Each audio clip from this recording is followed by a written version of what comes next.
Hi guys, welcome back to my channel. This is an Autodesk Revit full course, and if you are new here, thank you for coming. Subscribe to this channel and turn on notifications so that when I drop a video like this, you'll be the first person to know. And if you are here already, thank you so much for coming back. So without wasting much of your time, let's proceed now. When you open your Revit for the first time, this is what you are going to be seeing.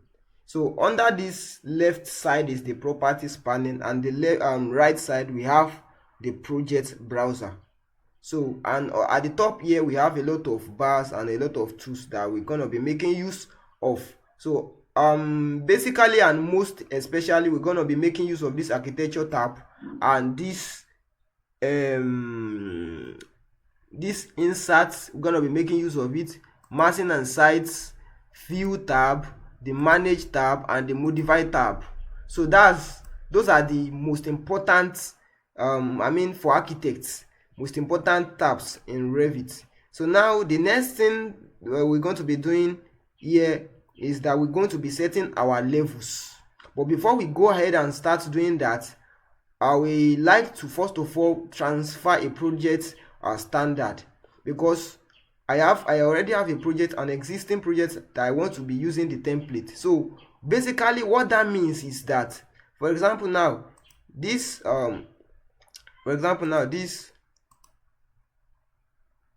project now, if I already have this project now, I'm going to transfer the standard to this new project.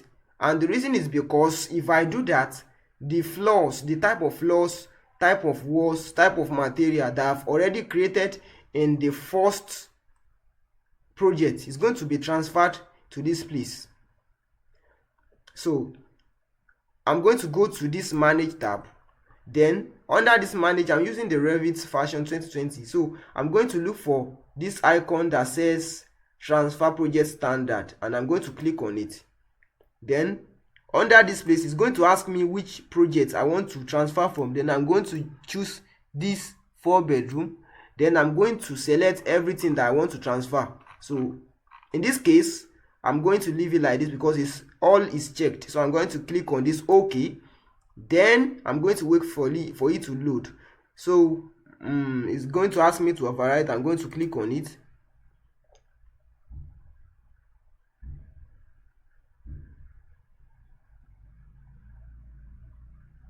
And wait for it to load.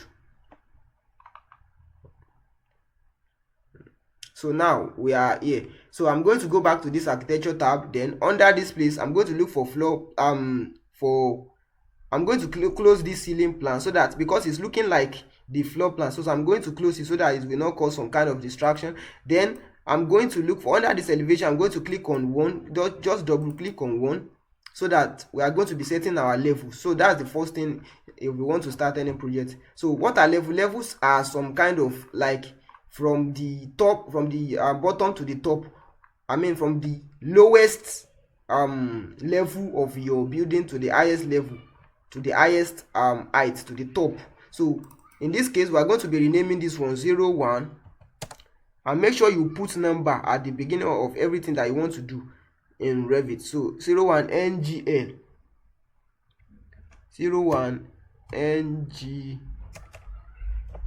ngl, enter. Then I'm going to rename this one 02 dpc, enter. Then I'm going to put this one in I'm going to write 450 mm. I'm working in millimeter. I'm actually working in millimeter. So from the natural ground level to the dpc is actually 450 mm. Some people used to use 600 mm, but in this case I'm going to be using 450. So I'm going to click on this level. Then I'm going to type CS on my keyboard to create similar. So CS is such shortcut for creating similar. Then I'm going to write 2100. Then I'm going to drag it to this place. So then I'm going to move my mouse to this place. Then from this place to the upper to the ceiling, I'm going to write 3000. Then I'm going to move my mouse to this place. Then from the ceiling to the maybe to the parapet wall, then I'm going to use maybe 1500.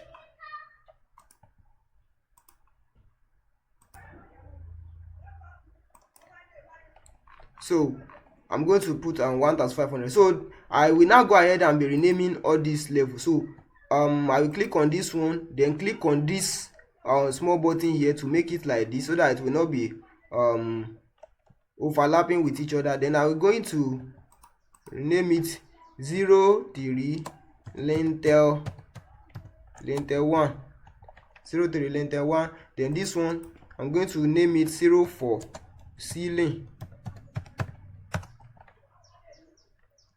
Then this one I'm going to name it 05 roof level. Sorry about that. So the next thing I'm going to be doing now is to be drafting my walls. So I'll just go ahead and go to this NGL, because our wall is going to be starting from the NGL. So if you are enjoying this video so far, please like and subscribe to this channel for more videos like this to pop up on your For You page, and make sure you turn on the notification, so that whenever I drop a new video, you're gonna be seeing the notification. So thank you. So now we are going to be under this architecture tab, we are going to be looking for this wall. Then we are going to look for wall 2.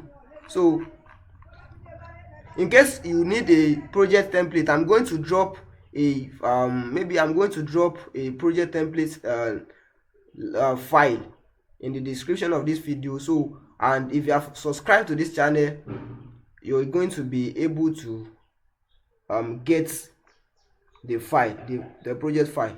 So I'm going to click on this wall. But in case you don't want to be working with a project template, in case you want to know it from the beginning, so the method of creating walls in Revit, let me even say this, basically method of creating things in Revit is actually is similar. If you want to create walls, if you want to create floor, if you want to create maybe a field region, if you want to create component, it's almost the same. If you know about one, then that one thing that you know, you will be able to use that thing, that method to create another type of component. So if you want to create a new wall here, so basically default is going to be in the generic wall. So let's assume this wall 2 is the generic wall. The way we are going to manipulate is to click on this edit type, then click on this duplicate. Then we are going to name the name of our new wall, maybe wall 2, or wall A.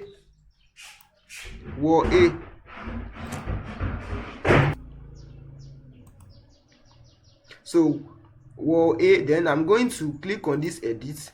Then under this place, I'm going to put the thickness 225.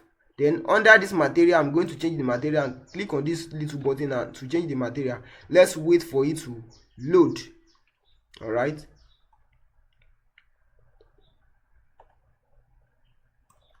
So here we have a lot of materials that I can use. But in order for you to create new material, I'm going to right click on this one and duplicate this white wall. Then I'm going to write white wall, let's say white wall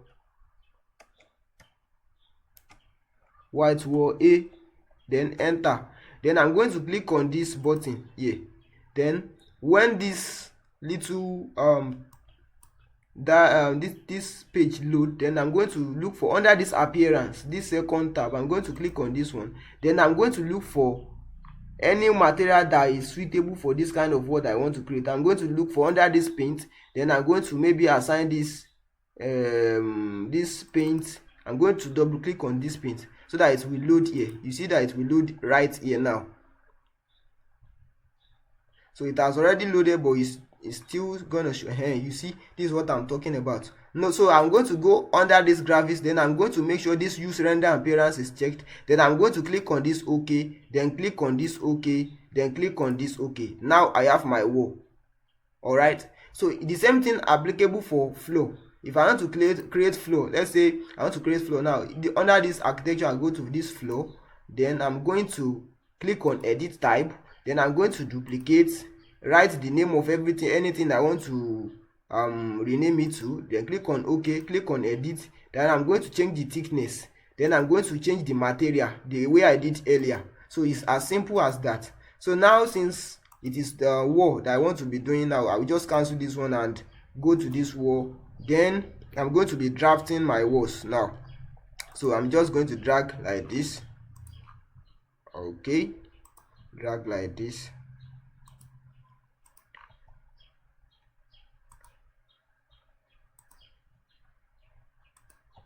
So now, before we proceed doing some kind of complex stuff, what I used to do normally is to go to this manage tab. Then I'm going to look for this additional settings. Then I'm going to click on it. Then I'm going to, under this temporary dimension, I'm going to click on it and put it to faces. The reason why I'm doing that is because, let me quit it first. The reason why I want to do that is because if I click on this thing now, if I want to change the dimension of from this place, this internal dimension, if I want to change it from this place to this place now, you see that this point is at the middle of this wall.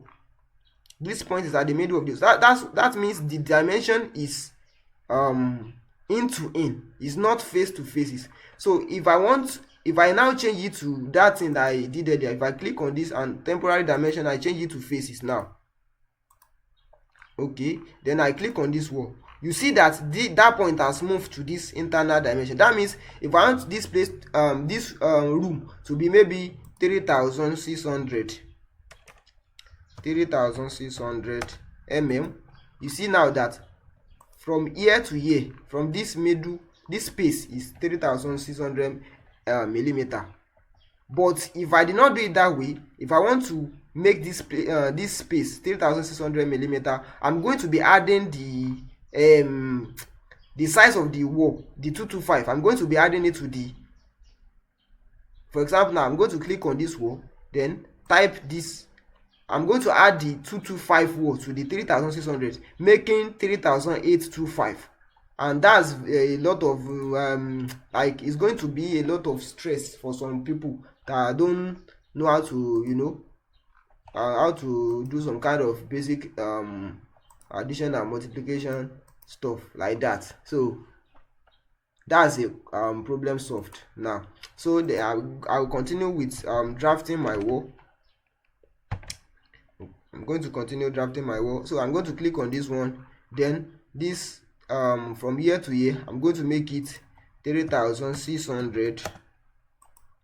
Then I'm going to click on this wall, write CS on my keyboard to create similar wall. Then I'm going to make it like this, then create another wall like this. Right, so I'm going to make another wall like this. So I'm going to click on this one, delete this one, then click on this wall, click on this trim, then trim this one to this one, trim this one to this one. Then I'm going to click on this wall, then I'm going to drag this little point to this place, so that I'll be able to know the size of this room. So I'm going to write 4800, because this is actually a 2-bedroom bungalow and one room is supposed to be bigger than the other for the master. All right, so okay, I'm going to click on this wall and write CS again. Then I'm going to create something like this here. All right, then I'm going to create another wall here like this. All right, then I'm going to okay, I'm going to click on this wall. Then I'm going to click on this little button and drag it to this place. All right, then I'm going to drag this wall to this place also. Oh, is slant. I'm going to drag it like this. Then I'm going to click on this wall, write CS on my keyboard. Then I'm going to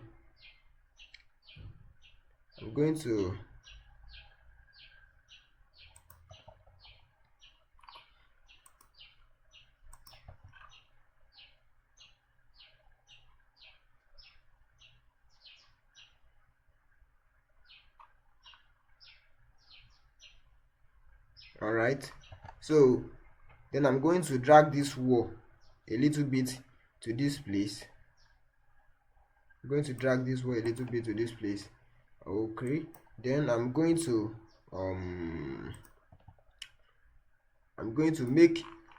drag this wall to this one. So I'm just thinking of a way to make this work, this two bedroom bungalow work. So the best thing is to have your sketch ready before. So I'm going to click on this wall, then this inner dimension from here to here, I'm going to put it 1800. Enter. Then I'm going to drag this one up like this.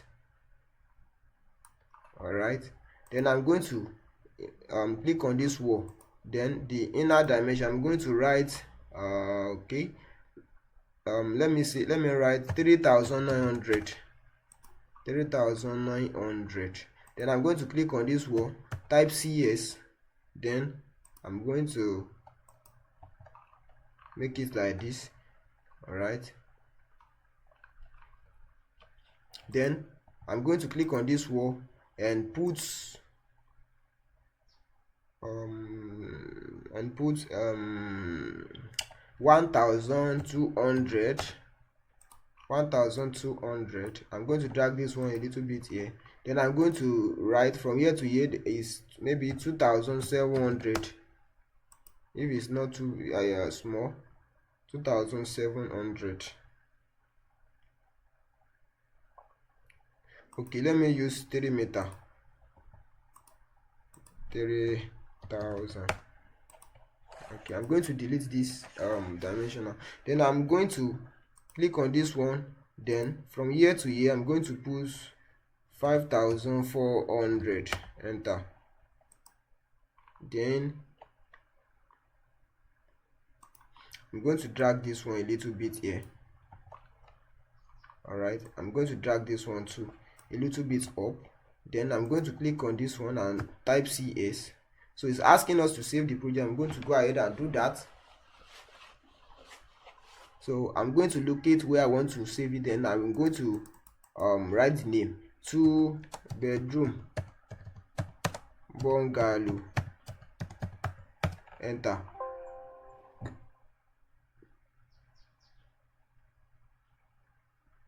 Okay, it's asking that I have a specific, okay, maybe I already have a 2 bedroom bungalow before. So then I'm going to click on 2 bedroom bungalow 1 or A, then enter.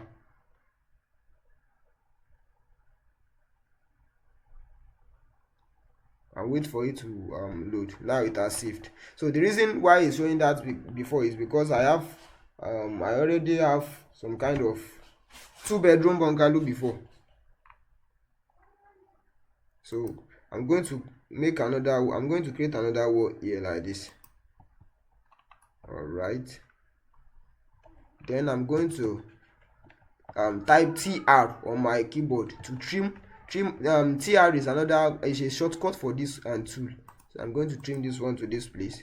Then I'm going to click on this wall, and the in-to-in dimension is, I'm going to write 1500. Yeah. All right, then I'm going to click on this one, and from here to here I'm going to put 30 meter, 30,000. That's 30 meter. Then I'm going to click on this wall, type CS to create similar. Then I'm going to make another wall like this. All right,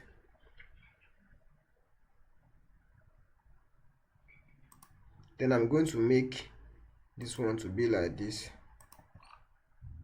All right, so then I'm going to click on this wall, type CS, then I'm going to make this one to be like this.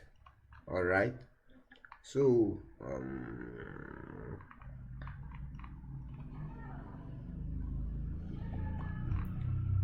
I'm going to click on this wall, then drag this point to this place, then put this one 3,900. all right, I'm going to click on this one, put it to 1,200. oh, I put 120 instead of 1,200. I'm going to do it again, 1,200. so I'm going to click on this one and click on TR to trim this place to this place. all right, so this will be the kitchen, this is the store, and this is the dining. This place is the dining, then this place will be the living room. This place will be the living room.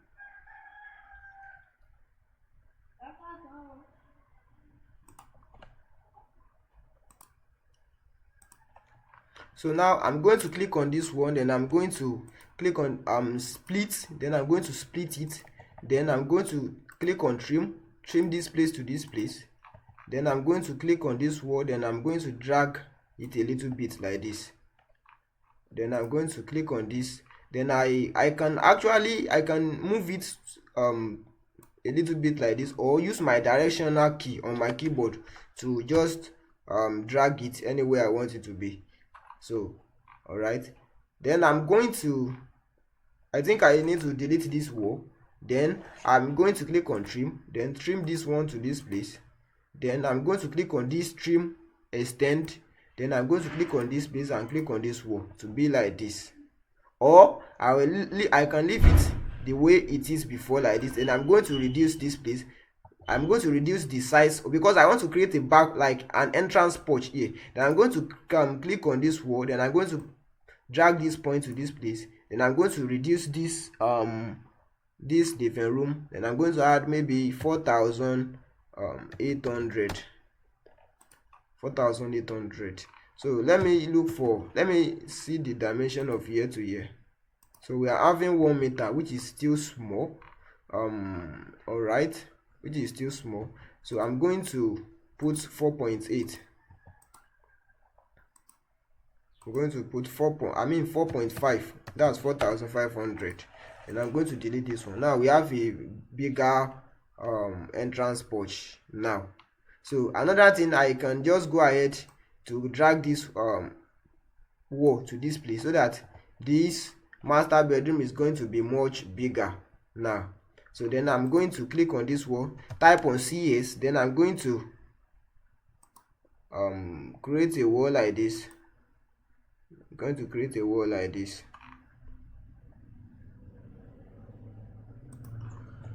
Oh, this wall is not straight, so I'm going to click on CS again, then I'm going to create a wall, then trim this one to this place like this.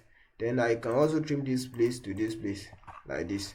So I have my balcony. We enter here, we will sit here and watch our TV, then we eat here, then we cook here, we store everything that is storable here, then we come out of the kitchen here in case there is an emergency. So this is a very functional 2-bedroom floor plan. So I'm going to drag this wall to this place to make this toilet to be more bigger, because of the masters that is going to be using it. So now the next thing I'm going to be doing now is to, we are in the natural ground level.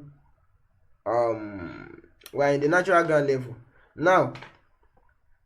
We move to constraints now. So what are constraints? Constraints are the starting point and the end point of anything that you want to create in Revit.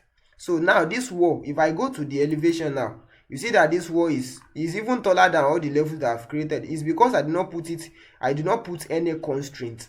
Now the next thing I'm going to be doing here is to click on all this wall, then I am going to under the base constraint, I'm going to make it to be the NGL. Then this unconnected, I'm going to change it to ceiling level. You see now that all the walls have come down. So now another issue is all the balcony walls, all these walls, this place is not supposed to reach up. So in order to fix that, I'm going to click on this wall. You see that this wall is entering this place. I'm going to drag it down to this place, Then I'm going to click on TR to trim this one to this one. Then I'm going to click on this wall again. I'm going to click on this one and click on split. Then I'm going to split this one like this. I'm going to come here, split this place. I'm going to split this place. Then I'm going to click on these two walls. Then I'm going to click on these two walls too. Then I'm going to under the top constraints, I'm going to change it to DPC. Alright, you see now, this is what I'm talking about. I'm going to trim this one to this one. Then I'm going to trim this place to this place too. Trim this one to this place like this. Now I'm going to go back to the NGL and click on all this wall and drag it so that it will match this like this. I'm going to click on this wall. Then I'm going to drag it like this. Then I'm going to click on this one. I'm going to drag it to this place. Alright, now we have our balcony walls. So I'm going to go to this DPC. This DPC is asking us to save the project. I'm going to go ahead and do that. And so after this one, I'm going to go to this annotate tab. Then I'm going to click on this detail line. Then I'm going to put it under overhead. I'm going to put it to overhead line. So I'm going to draw an overhead line like this. I'm going to draw an overhead line like this. Then I'm going to draw another one like this. So in order to indicate that there's a beam, there's going to be a beam that is placed in this place now. Alright, so the next thing we are going to be doing now is to be adding our doors and window and some facade elements and some designs. So but before I go ahead and do that, I will first of all arrange the layout. I'm going to arrange the furnitures here. But let me increase this toilet a little bit, maybe 3,300, because this place is kind of too big. Alright, and I don't want to create a door here because I'm thinking of making this place to be a closet, a walk-in closet for this master bedroom. Then I'm going to create a door here, but at the same time it's still not good if someone is coming from this, because this is a visitor's toilet. If someone is coming from this place and is going to be entering the sitting room direct, it's going to, like, the door to the visitor toilet is going to open to the sitting room. It's very bad. So I would rather leave it this way. Alright, so the next thing I'm going to be doing is to go to under this architecture. Then I'm going to click on this component. Then I'm going to load a family in. So if you don't have a template, like all these families template, so you need to download some of it. I actually have one that include a lot of categories. So if you have subscribed to this channel, just message me on WhatsApp and I'm going to send it to you. So it's only for my subscribers. So if you have subscribed to this channel, you can get access to these families for free. So I'm going to go back and look for furniture. Then I'm going to go under these chairs. I'm going to look for a suitable chair I can use. Alright, or I can even go ahead and copy some chairs in another project in the template file. I can do that too. So let me just go ahead and do that. Alright, so this is a project that I already have. I'm going to click on this one, click on this one, click on this center table. I'm going to click on this rug. Then I'm going to click on this TV console, this dining table. I'm going to select this wall, select this door. I'm going to select this sliding door too, I'm going to select this window, and I think I need to select this chair too, and click on Ctrl C. Then I'm going to go back to our new project. Then make sure it is in DPC. It is in DPC, because if you are in NGL, the component you are placing is going to be in the NGL. So I'm going to click on Ctrl V to paste it and wait for it to load. Then I'm going to click here. Then I'm going to click on finish. It's asking that it's going to delete some, so just ignore this and click on OK. Make sure you click on OK. Don't click on cancel. Click on OK. So it's going to, you see that it has deleted all these doors, and the reason why it deleted all those walls is because all those doors, because I did not copy a wall with it, because you cannot copy only a door without copying the wall. So it's not going to be showing, but there's no issue with that, because once I have copied and pasted it here, it will be in the directory. It will be in Revit, in my project. It will be in my project. So if I just go to this door now, then I'm going to click on this drop down icon. Then these are the doors. This 900 mm is the door I copied, and this sliding door is another door I copied. You see now that it is in the file. So it's just a notification telling you that blah blah blah. You see that it even deleted the rug, so just ignore it. So I'm going to drag this door, this chair to this place like this. Okay, I'm going to drag this TV console here.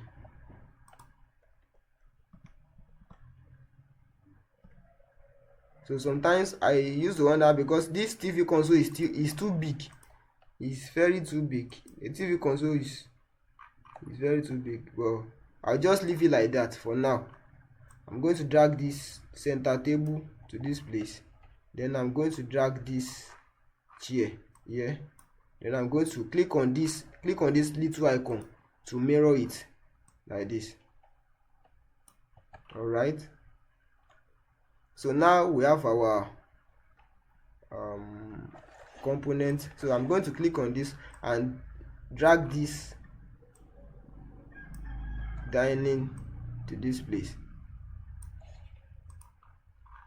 So this dining set is actually too big, the scale. So I'm going to reduce the scale.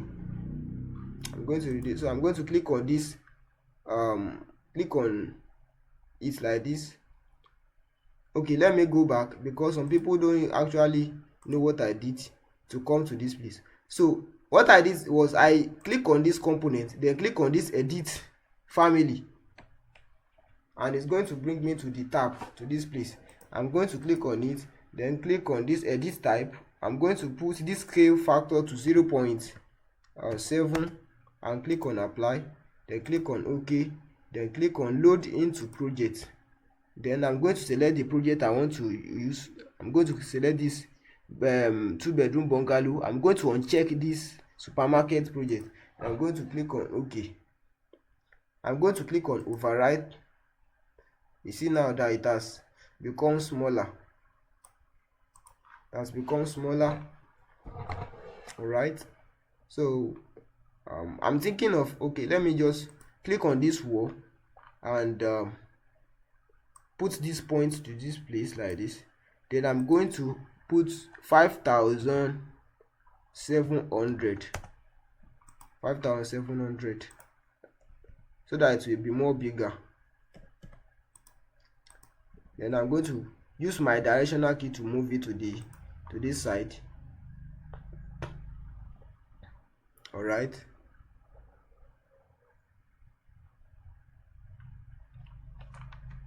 Okay, I think we are good to go now. So I'm going to click on this architecture tab, then components. I'm going to load a family. I'm going to go back and look for a bed. Okay, these beds, under these beds, I'm going to zoom. So the way I'm zooming here is that I hold control, then I scroll. I use my mouse wheel, then I use it to zoom in, then I zoom out, zoom in, zoom out, zoom in, zoom out. It's very simple. So I'm going to look for a very nice luxurious bed. So let me try this one and see how it's going to look like.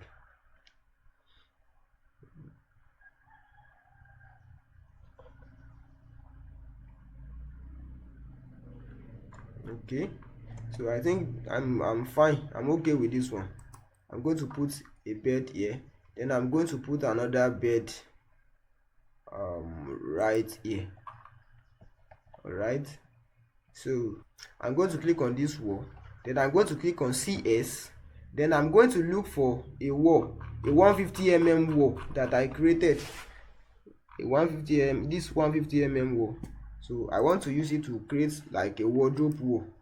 So I'm going to do like this, then I'm going to make sure this place is 600 from here to here is 600 Let me measure it and see if it is okay. It's not even 600 so I'm going to edit this one and put 600 all right. So the way I did it is I actually typed DI. DI is the shortcut for dimension. And if you don't want to use the shortcut, you can just go to this annotate, then you see all this linear, aligned, linear, angular dimension. So I actually use the aligned dimension. So then I put this one to wall faces, put it to wall faces, then I click on this place to this place. So it's as simple as 1 2 3. Then I'm going to write DI again, then I'm going to measure from this place to this place, then I'm going to click on this wall, then edit it to be 2100. All right, so that you finish your bathing here, then you dress, then you go out. So it's as very easy as that. So I'm going to click on this wall, then click on copy, then I'm going to copy it to the other side like this, so that another wardrobe will be here. All right, so I have my bed. All right, so I'm going to go to this architecture tab, then component. Okay, component. I'm going to load the family, and I'm going to look for some plumbing materials, some plumbing components. Okay, plumbing fixtures. So I'm going to look for a baths. So this include all this bathtub and sinks.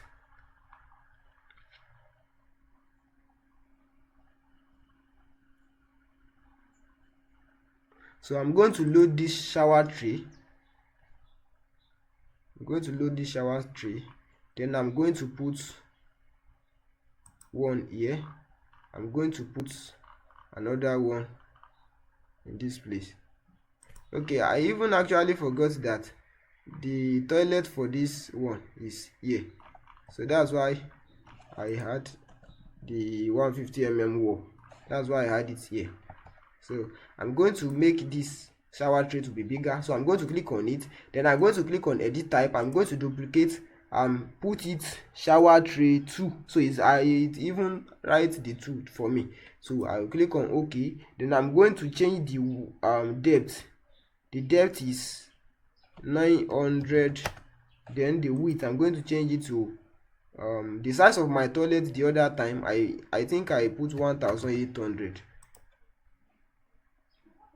Okay, so I will go ahead and reduce that, change this one to 1800, then change this one to 900, then click on OK. All right, so I'm going to drag it, okay, so that my shower tray is like this. Then I'm going to click on this one and edit it too. I'm going to put the this one to 1000, okay, this one to 900, then this one to 1500.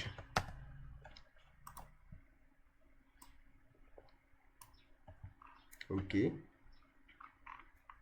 so I'm going to I think it's time for me to add some doors. I'm going to go to this door, then I'm going to click on this 900 mm, the one that I copied there. I'm going to put one here. So since the door is swinging to this side, I'm going to click on space to swing it back. All right, then I'm going to add another door here. I'm going to add another door here. So don't worry about that, I will change it later. I'm going to add another door here. Then I'm going to add another door here. I'm going to add a door, yes.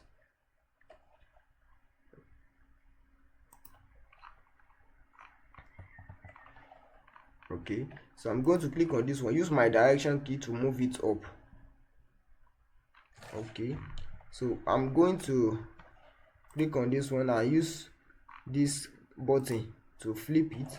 Then I'm going to move the use the direction key to do it like this. Then I'm going to click on this button to flip it this side.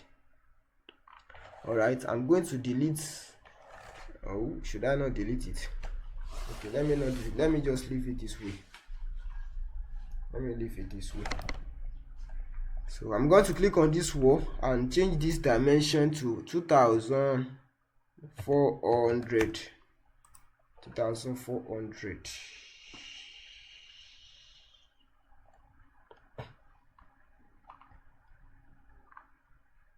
Okay, so I'm going to click on this door, type CS, then I'm going to click on, okay, it's asking me to save. I will save it.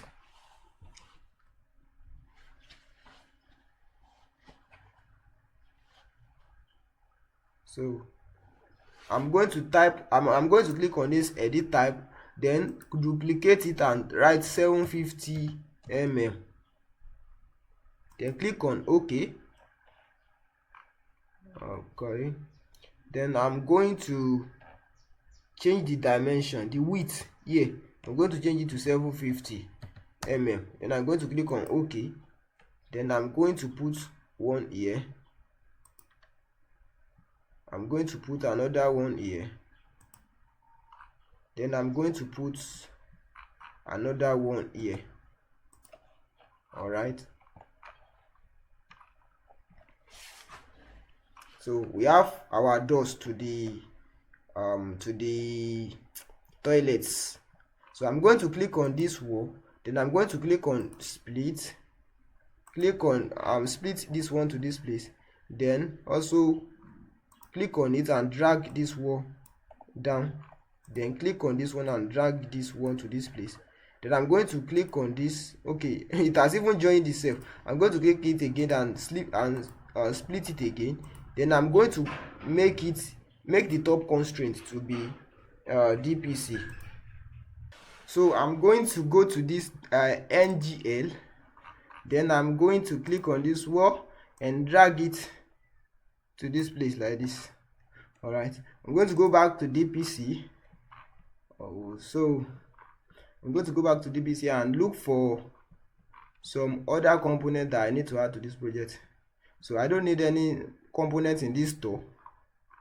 I've already added arranged this sitting room. Okay, so I think the next thing to do here, okay, I forgot to even add entrance door. So I'm going to go back to one of my projects that I already have before.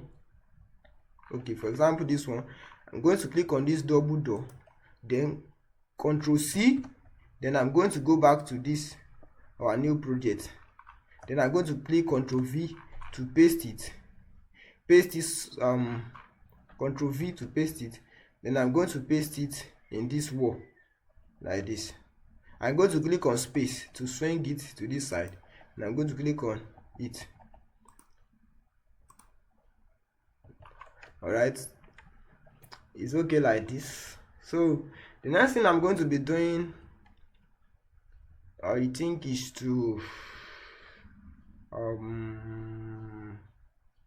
go to architecture, go to components, load components, load family or whatever.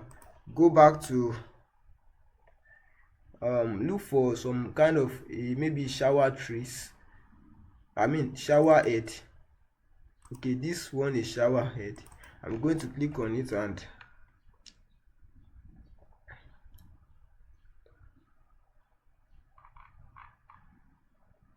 So I'm going to put one here.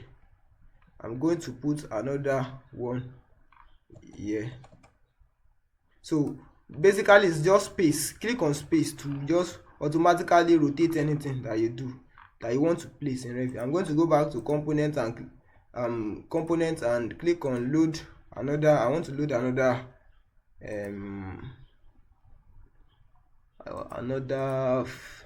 component. So I'm going to go to this toilet and WC, look for a WC.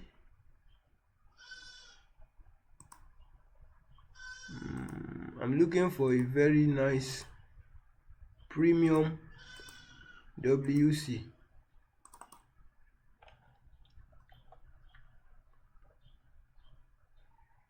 Okay, I'm going to put one here. I'm going to put one here. Then I'm going to put one in this visitors toilet. I'm going to put one in this place too.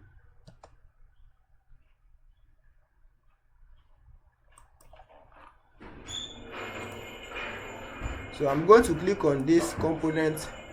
Then I'm going to I'm going to load another component. I want to load the WC.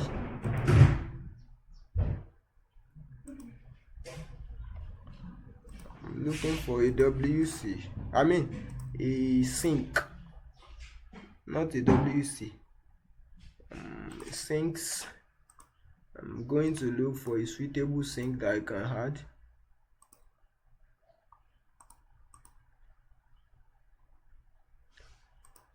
So let me just go for this one. So it's not compulsory look like what I'm actually the kitchen, I mean the toilet sink. Actually it's just a representative of what I want to do. I'm going to put a sink here. I'm going to put another one here. Then I'm going to put maybe someone around this dining. Then I'm going to put put one in this place. All right, so this master bedroom is going to be needing maybe a jacuzzi or something like that.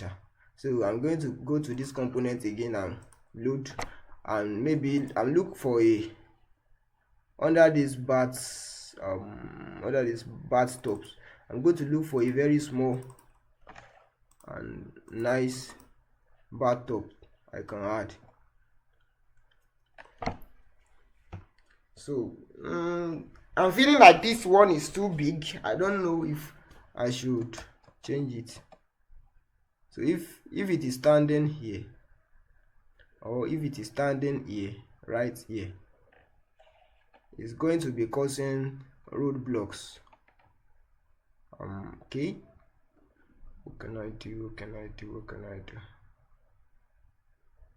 If I put it somewhere right here and I change the location, the reason why I'm thinking too much is because I don't want a situation where, though since is the person that is like, since it's only the master that is going to be using the bedroom, but it's not always nice to open a toilet to open a toilet door and see this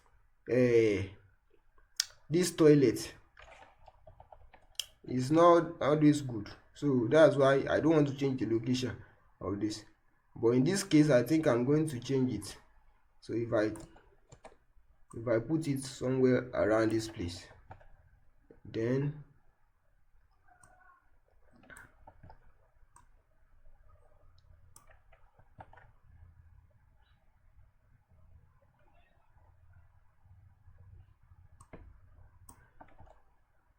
so I think it's actually okay like this. It's actually okay like this. Or let me shift it a little bit here. Then I'm going to move this one to this one. Or let me just leave this one where it was before, this way. Then I'm going to move this toilet here. so that you can just work here and just do whatever you want to do, dress and come out. So then I'm going to look for a wardrobe.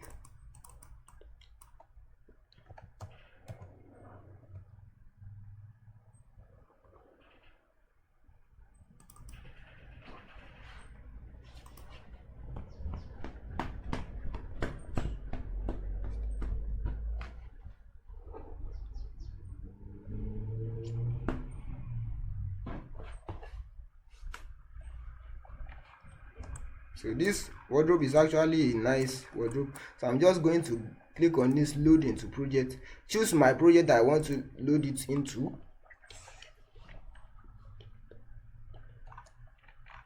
Then I'm going to place one here and place another one here. So I'm going to go up and also place one here and place another one here. Okay, so I'm going to go back and load another wardrobe.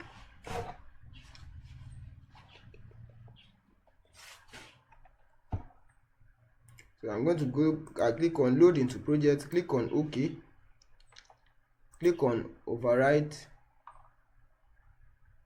Okay, it has even changed this. It has changed the other one I did before, so I'm just going to leave it like that. So the reason why I want to use this type is I want to use it to create some kind of kitchen cabinet. So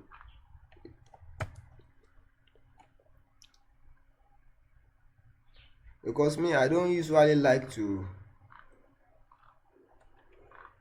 some people when they want to create a kitchen cabinet, they use model in place, they use some another tool. For me, I used to use all this cabinet, all this wardrobe to create it, since it's quick and easy.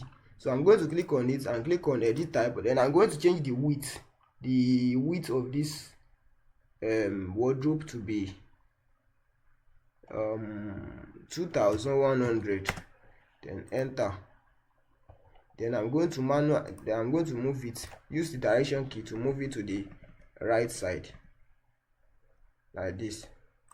Okay, so you see now that it's okay if I'm using this wardrobe to make my kitchen cabinet. Though there are some set of kitchen stuff, kitchen families in the Revit family categories, the file that I'm using to get all these components. But it's better I create my own, because if I import one now, it's not going to suit this space. All those ones are just created for another type of space, so it's not going to be suitable for this one. So I'm going to, since this one is too big, I'm going to click on it, click on edit type, then click on duplicate. Then I'm going to leave it like this. Then I'm going to change this to 1800, enter. Then I'm going to click on OK. So you see that it has reduced the size. I'm going to move it downward. Then all right, I'm going to click on it, click on copy it to this place, click on rotate. Then I'm going to rotate it 900. Sorry about that. Click on it again, click on rotate, then rotate it 90 degrees. Then I'm going to move it up this way. All right, then I'm going to click on this move it to this side. So then I'm going to change the height of this one to like 900. I'm going to change the height to 900.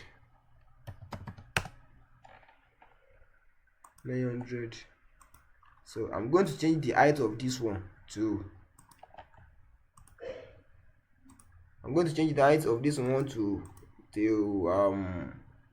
let me use 2100. Okay, so now I'm going to load another component. I'm going to go back and look for a kitchen component. So I'm going to look for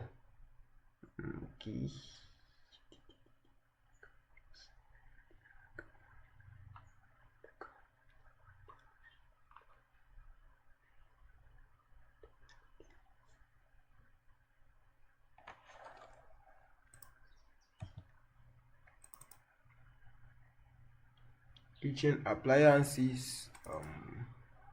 Okay, so I think all this, there are many sinks here that I can use.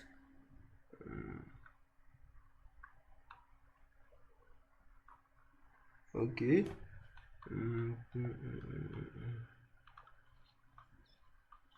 I think there's no sink here. All these ones are just refrigerators and some other stuff like that.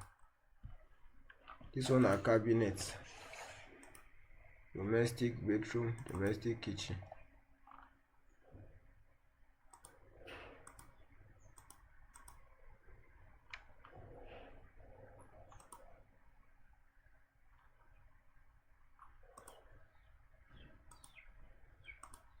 Okay, this is a sink.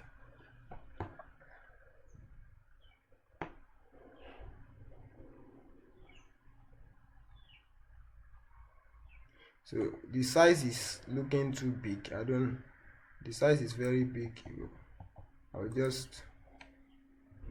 I'll change the level to DPC. This wardrobe, I'm going to change the height to 900. Enter. And I'm going to move this sink to this place like this. Move it downward again. So I think we have an L-shaped kitchen, though it's not looking too, as it's supposed to be, but we're going to make use of it like that. 2100. Since we are not actually doing some kind of interior design mainly in this video, so so you can just play around it and do whatever you want in this, but in this case I think I'll just leave it like this. So now the next thing I'm going to be doing is to be adding the windows. I'm going to go to these windows. Remember that I've copied some windows, so I'm just going to look for the window. This is the window that I copied, so I'm going to add one here. I'm going to add another one here.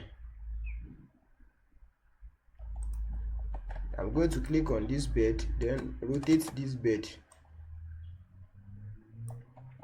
to be like this. Then I'm going to click on this, then click on CS to create similar. I'm going to add another window in this place. I'm going to put another window in this kitchen. I'm going to put a window in this our lovely dining. Well, I'm thinking of adding a kind of, well, let me use this one, sha. Let me use this one. Okay.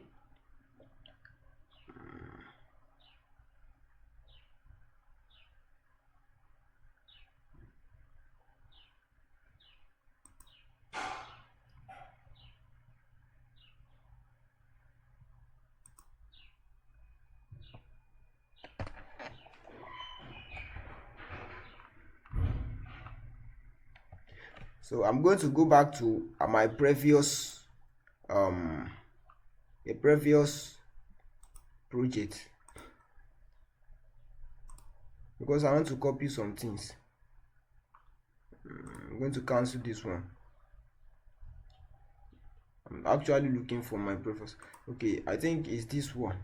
Okay, now so I'm going to click on this window and copy it. Ctrl C to copy it, then go back to our new project. Then I'm going to click on Ctrl V. Then I'm going to add, because I want to do some kind of design here, so I'm going to add a 3 window in this place. Click on this window, type CS to create similar. Then I'm going to add 3 windows. Then I'm going to add another window in this place. Add another window in this place. All right, so that this place, this sitting room is gonna be cross ventilated. All right, I'm going to adjust all these windows to fit in. So now I'm going to click on this window, or even go back to my previous page because I don't want to create another type of. So I'm just going to click on this toilet window, then click on Ctrl C, then I'm going to click go back to my new project, then I'm going to click on Ctrl V, then I'm going to be adding this toilet window here, then I'm going to add another, type CS to create similar, then I'm going to add another window here. I'm going to add another window here. All right, so I'm going to click on all this window, then I'm going to right click, then I'm going to click on select select all instances, then invisible views, then I'm going to change this still height to 9, make sure it is 900. That is from the the dimension from the DPC to the window level, that's 900. All right, so I'm going to click on this toilet window too, then I'm going to click on right click, then I'm going to select all instance in visible views, make sure it is 15, then enter. Then I'm going to this 3 window, I'm going to click on it, then I'm going to right click and click on select all instances in visible views, then I'm going to make sure it is in 600. This still height is 600 because it is going to be more, it's going to come down a little bit. It's not as all these the other bigger windows. All right, I'm going to click on this window and flip it to the other side like this. All right, so you see that this window is not actually showing where it's not, this is not how it's supposed to show. It's only showing the window wood, that's what it's showing. But so to fix that, I'm going to click on VR, then I'm going to change this cut plane to 1600. You see now that it has cut the, okay, let me quickly explain that. Go to view, then go to this okay, go to this elevation, this east elevation. Now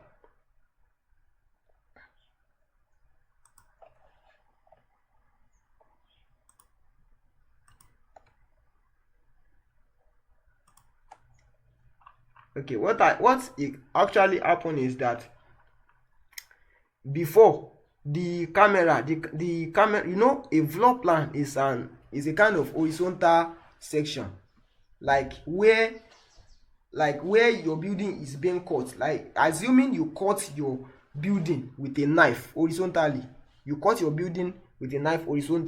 so the building, before this DPC level is cutting, it's like it's cutting your building from this place, like cutting it like this. Now assuming that you know, if you now cut it like this, the window, the toilet window, let me go to where toilet, this window, the toilet, if you cut your building like this, you know that the toilet window is not going to be like, it's not going to show.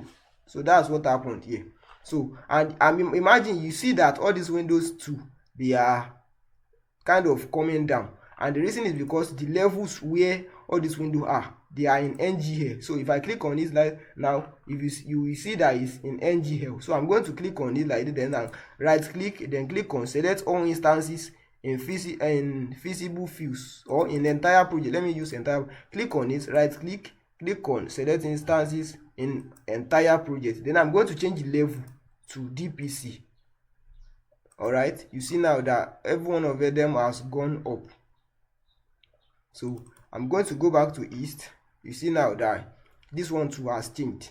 All right, so I'm going to go back to DPC again. Now we have our this thing, we have our well functional 2-bedroom bungalow.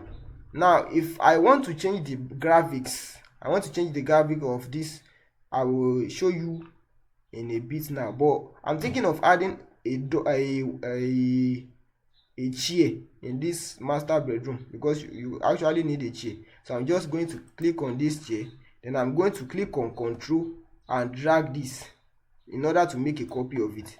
Then I'm going to click on it, then I'm going to click on okay, I'm going to drag it to this place.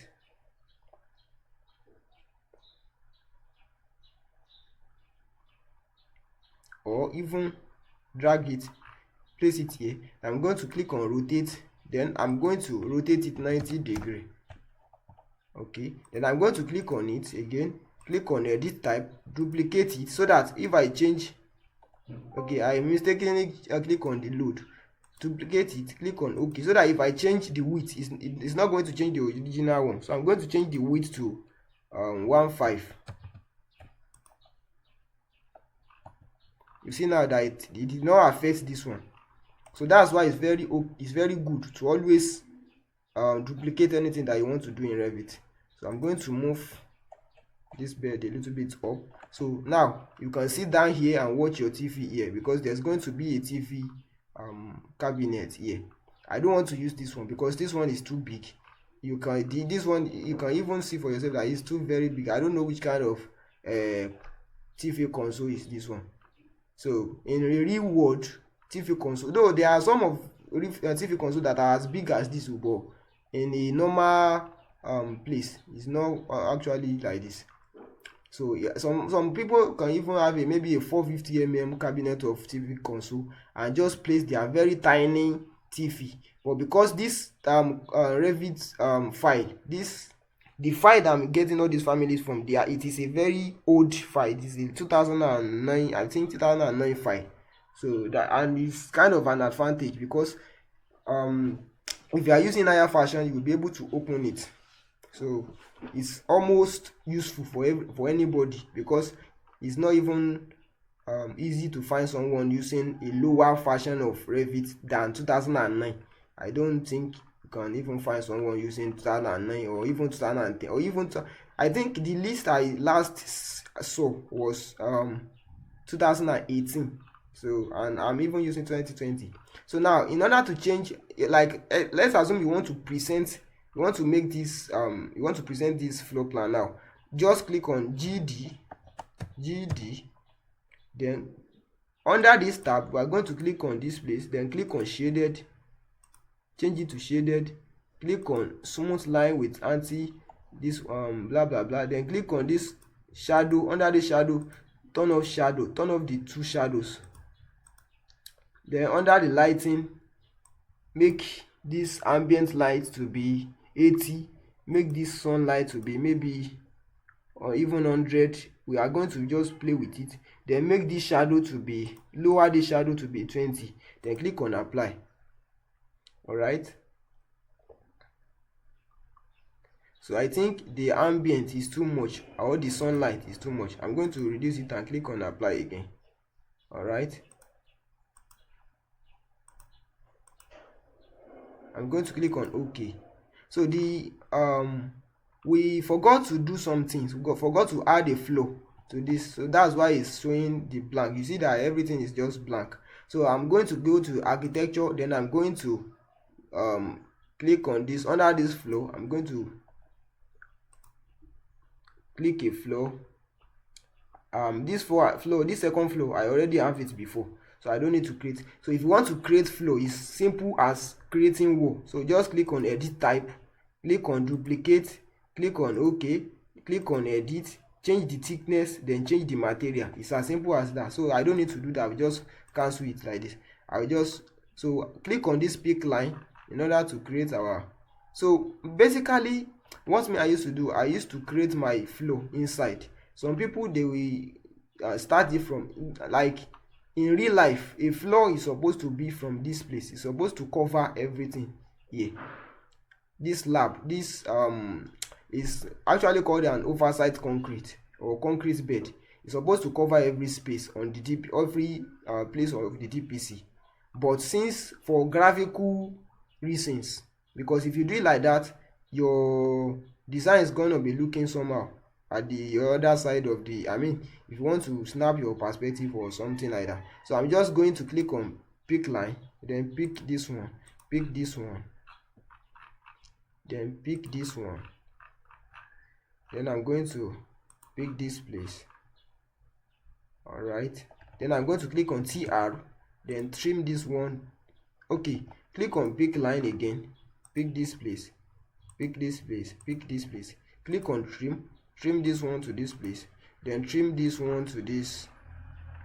Okay, click on pick line, then trim this one to this place. All right, then click on OK. Okay, it's actually showing an error. That means maybe a place is kind of not closed. So I'm going to look for that place where that is not closed. I actually can't find somewhere that is not closed actually. Okay, let me just turn off the shadow so that I'll be able to see it. Okay, this place is not closed. So I'm going to click on pick line, pick here, then click on here, then trim this one to this one, trim this one to this one, then click on OK. It's going to ask this jam question, so just click on no. Click on no. All right, you see that we have a flow now. Then I'm going to click on this flow again, click on flow again. Then I'm going to look for a veranda flow that I've already created, this veranda flow. Then I'm going to click this rectangle button, then I'm going to draw a rectangle like this.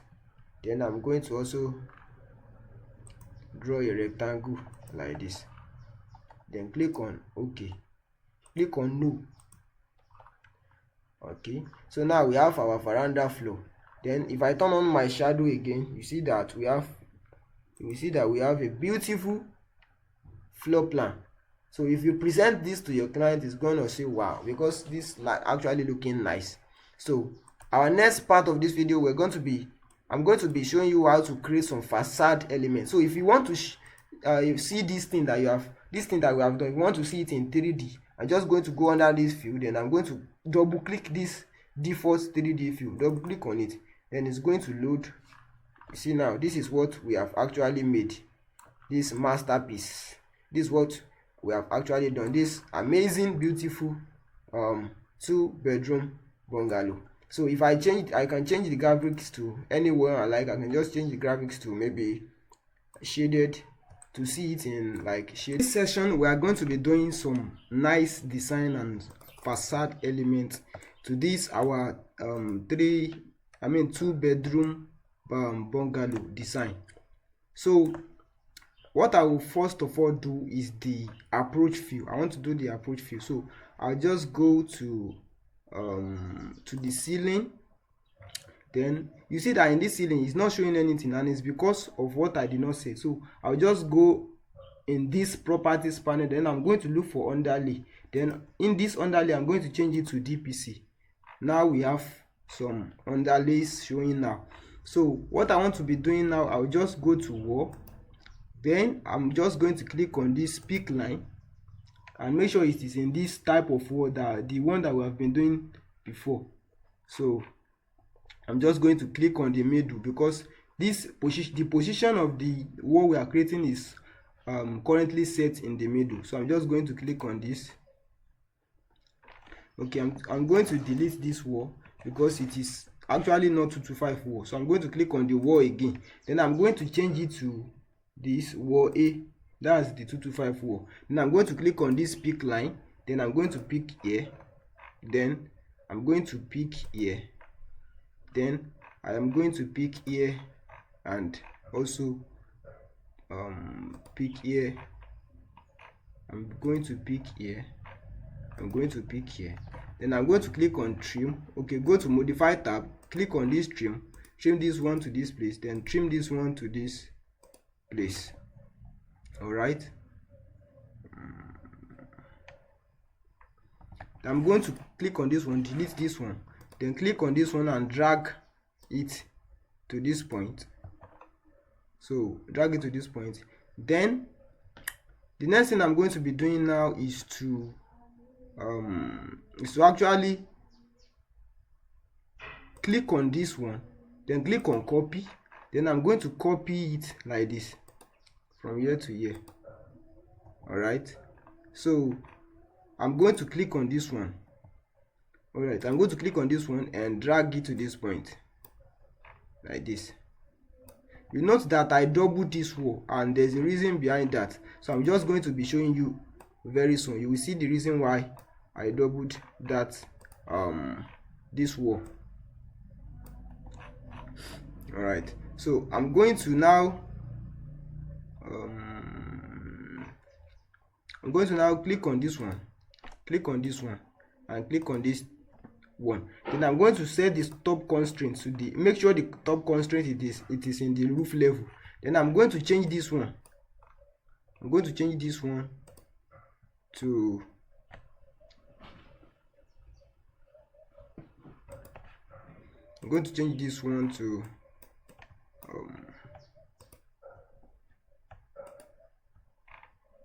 okay, so change this one, the top constraint, change it to unconnected.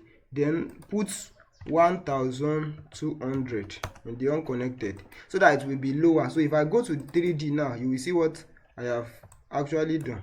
So if I click on this like this, you see now that this is what I have actually done. Alright, so it's looking too high, so I'm still going to maybe increase the height of this one or reduce the height of this one. So in this case, I think I'm just going to reduce the height of this one. I'm going to reduce the height by 300 mm. I'm just going to change this one to 900. Then I'm going to do the same thing for this one too, 900. Alright, so I just want to do a very simple, I don't want to do a kind of complicated design. So, and it's still gonna be okay, it's still gonna be awesome. So the next thing I'm going to do, this wall is not actually straight with this one, so I'm just going to go back to this ceiling level. Then I'm going to click on DL. So DL is a shortcut for detail line. So and I'm going to draw a line. Okay, it's actually matching itself, so I just don't need to. I thought it's not going to match it the other time that I dragged it before. So I just go back to this 3D. Then I'm going to click on that wall, this wall. Then I'm going to click on this this profile. Then I'm going to click on pick line. Then pick here. So the logic is just to like create a kind of shape of how you want that type of wall to look like. Alright, so I'm going to click on offset. Then I'm going to put 600 here, 600, enter. Then I'm going to offset this one, then offset this one too. Alright, I'm going to now click on trim this one to this one, then trim here to here, then trim this one to this one, then trim this one to this one. Then I'm going to delete this line, so that you see now that this is how the wall is going to look like. So this is what I actually want to do for this facade. So I'm just going to click on this mark button. All right,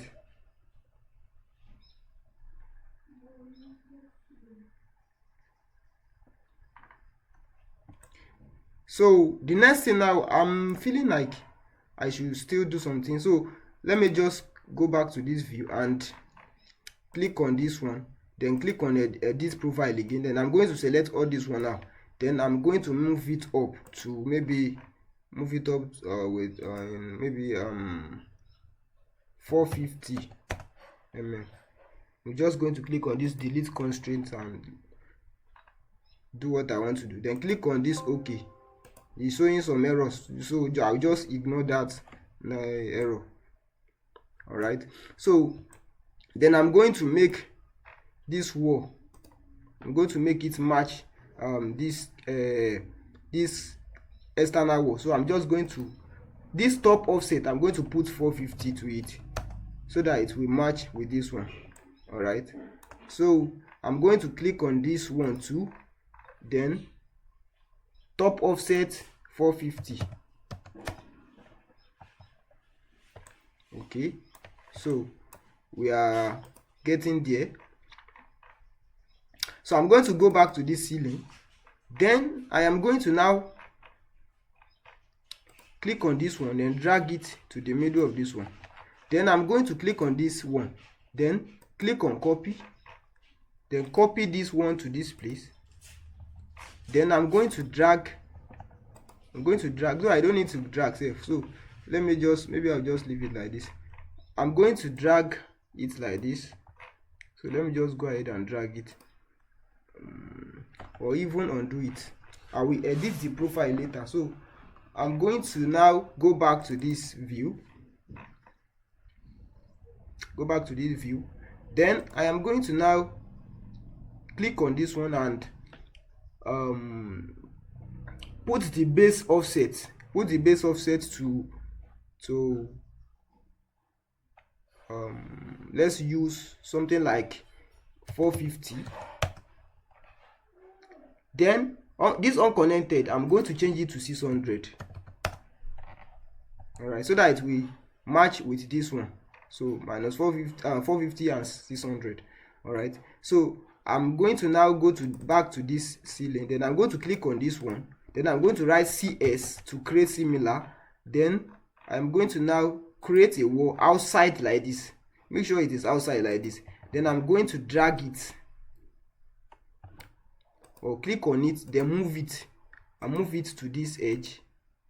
All right, then I'm going to click on trim. Then I'm going to trim this one to this one like this. Then I'm now going to drag this one to this point and make sure it matches this line.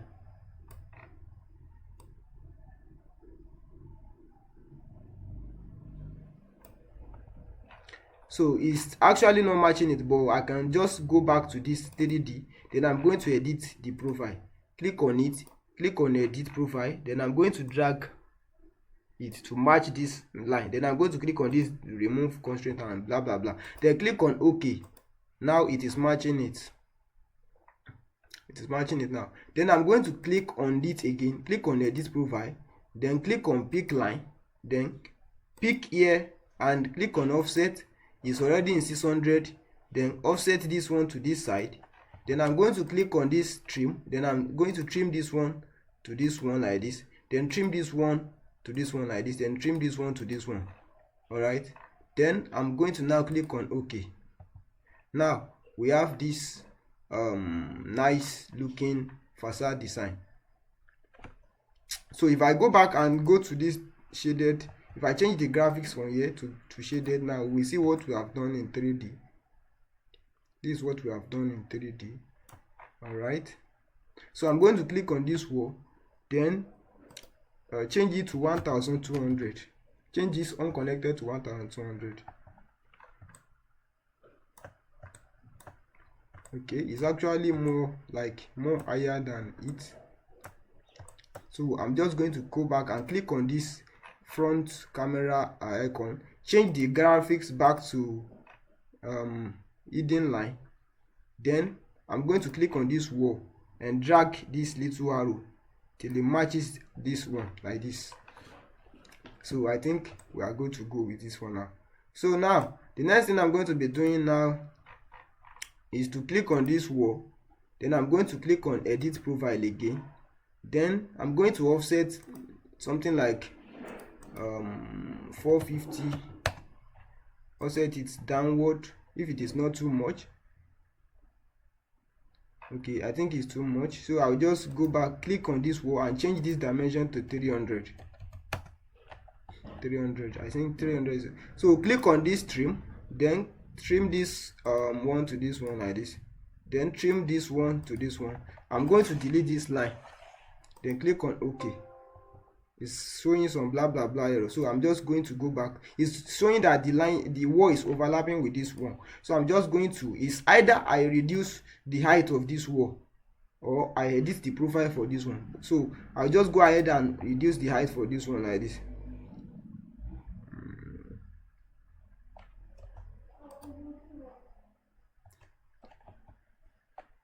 So let me go to this DPC in order to be able to click it. then click on this one. Then I'm now going to change the top offset to minus I think minus 300, and check if it is done. Okay, now you see that it is done, but remaining this one too, this vertical wall, I'm going to change it to minus 300 too. All right, so it has worked now. So the next thing I'm going to be doing now, I'm going to click on this window, click on this, hold Control, click on this window and select this window too. Then I'm going to move it to this right side with the direction key on my keyboard. Then I'm going to centralize it so that it will be okay. All right.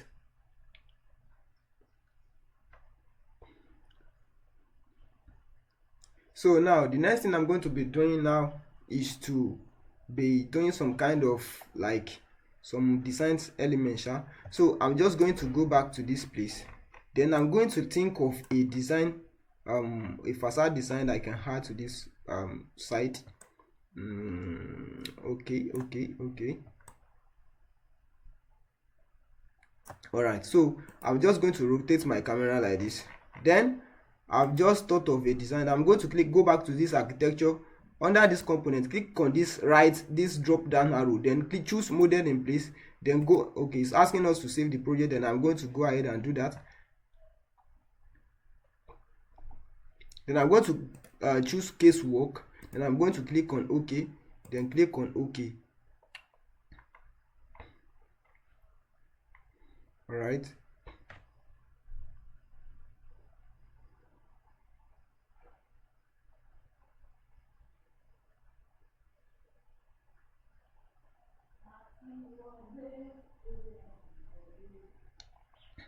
So now I'm going to click on this extrusion, then I'm going to click on set, then I'm going to click on pick plane, then I'm going to pick here, then I'm going to pick this wall like this. So when I now pick this wall like this, I'm thinking of it two designs, but I don't know which one is going to be okay. It's either I create something like a thick layer of wall here, or I make all this one brick like a different material, then I'm going to create something like a thread. But I think that one will be better so I'm just going to go ahead and try that out. Okay, let me go ahead and try. So click on, I've already set, click on set, then click on this pick line. Okay, this plane is already set. So what that means is actually that this is the wall that we want to be working on. This is where we want to be working on. So I'm now going to click on this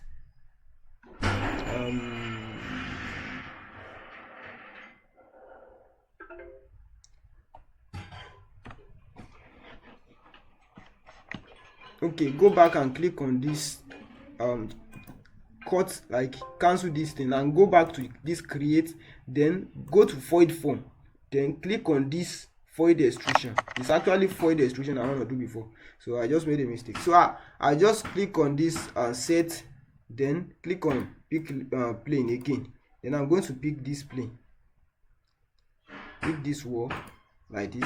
Then I'm going to use my rectangle, this rectangle button, this rectangle to draw a rectangle this way. Then I'm going to change the dimension to maybe 1800.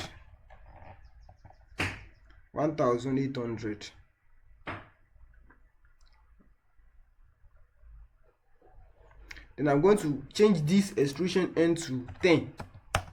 Click on OK, then click on OK. So now it has created, but the issue with this thing is that it's not cutting through the wall. So I'm just going to click on this cuts too. Then I'm going to click on this wall. Then I'm going to click on this extrusion, void extrusion, to cut it. So it has now cut it. Now it has cut it. It has cut through this one too. So if I rotate it, you see that it has cut it. And if I zoom it, if you zoom it, you shall see that it has cut it. Well, let's just leave it like that. So now the next thing I'm going to be doing now is to create some extrusion again. Go back to this create, then click on extrusion, then click on set, then click on pick a plane. Okay, click on set, then okay, check this plane. You see that it's already in the plane, so I will just go back, click on this. Okay, then I'm going to draw a rectangle to create some window wood, some nice window wood. So then I'm going to click on offset, change this one to 100 mm. Then I'm going to offset. Once this mouse is once this line is highlighted, I'm going to click on tab to highlight everything. Okay, for some reason I don't know why it's not working, but I'll just do it one by one then. So click on offset it to this side, then offset it to this side, and offset this one. Then I'm going to go ahead and delete this mistake line. Then I'm going to click on everything, click on copy, and going to copy this one to this place. Then I'm going to click on copy again, then click on this point, change it to multiple. Then I'm going to copy another one to this place. Then I'm going to now adjust it. I'm going to select these two lines, and I'm going to move it downward. Then I'm going to click on this one like this. Then I'm going to move it to the left. So now the next thing I'm going to be doing now is to change the material. So under this material, I'm going to click on this by category, this little icon. I'm going to change the material now.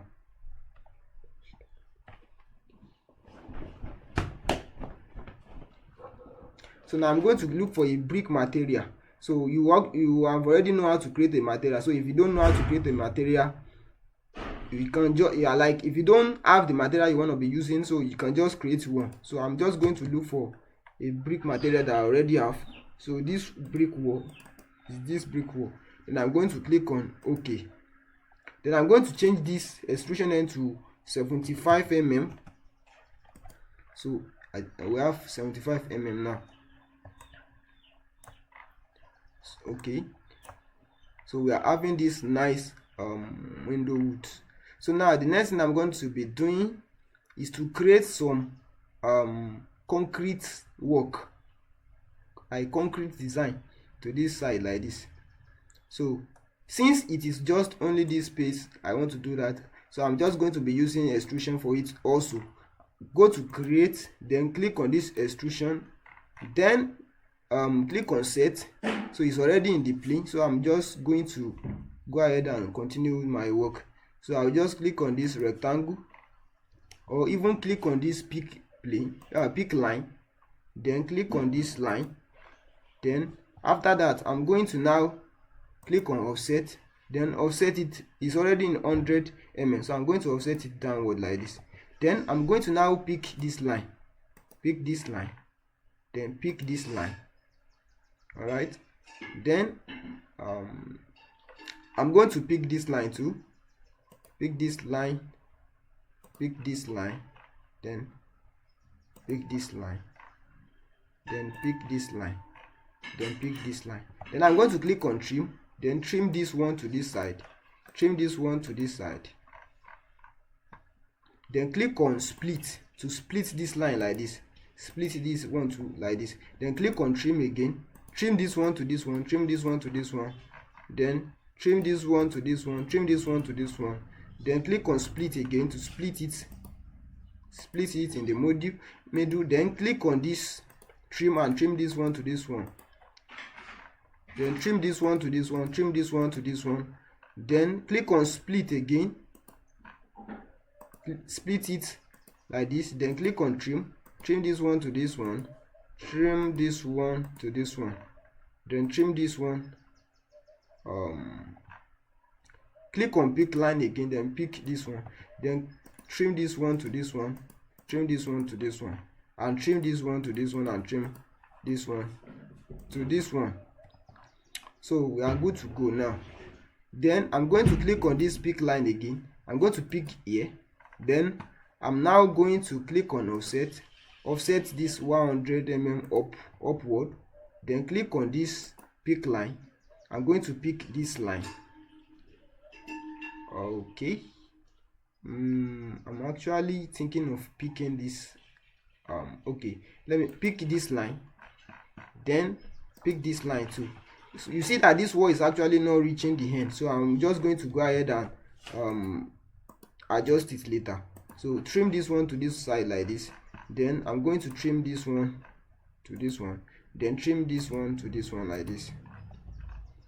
All right, so now I'm having very nice design. So I'm going to click on OK, then change this extrusion end to 50 because I don't want it to be as thick as the window would.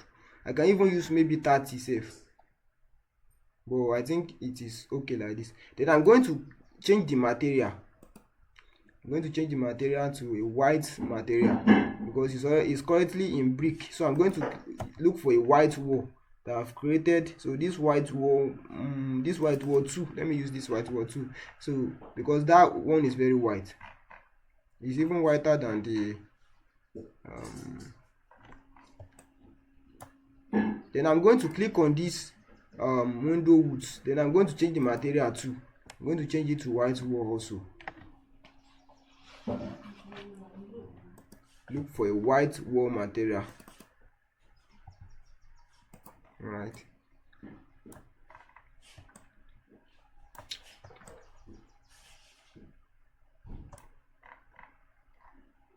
Then I'm going to click on finish. Okay, it's even click on finish. It's saying some errors that some valid frames are blah blah blah blah blah.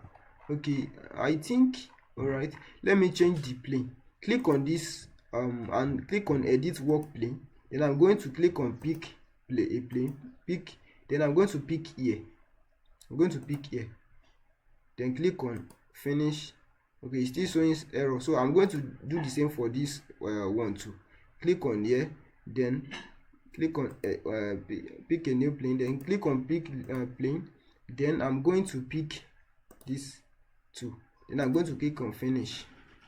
It's still showing some errors. I don't know why. Okay, that void extrusion that we did earlier is saying that it's not cutting anything. So I'll just click on this cut. Then I'm going to click on this wall. Click on this wall. Then I'm going to click on this void extrusion. So now it has cut it. Supposed to have cut it now. So if I will click on finish, okay, now it has cut it. So that was the issue before. So now I'm going to click on this wall. All right, or even just rotate this camera like this. Then I'm going to click on this wall. Then I'm going to click on edit profile. Click on pick line, pick here, then pick this one too. Then click on trim this one to this side and trim this one to this side, then trim here to here, then click on OK. All right, so I have what I actually want to have here now. All right, so we have a nice design now. So I'm going to go to this ceiling in order to adjust the wall that I said earlier. This wall, I'm going to click it and drag it to this place. Then I'm going to click this one too and drag it to the end like this.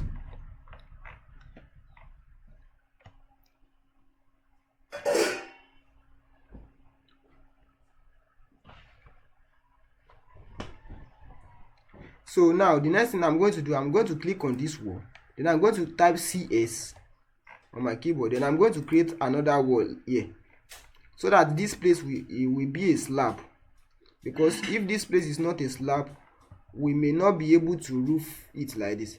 Because I actually want to create an hidden roof, as you can see already. So, and I want it to slope to the back, so that it will just slope to the back, and we not need to have any pipe and like some other people used to do. So this place will be a slab, and we're gonna be using a drainage to drain the water that will be falling here. So I'm just going to go to this architecture to create the roof. Then I'm going to go to this roof.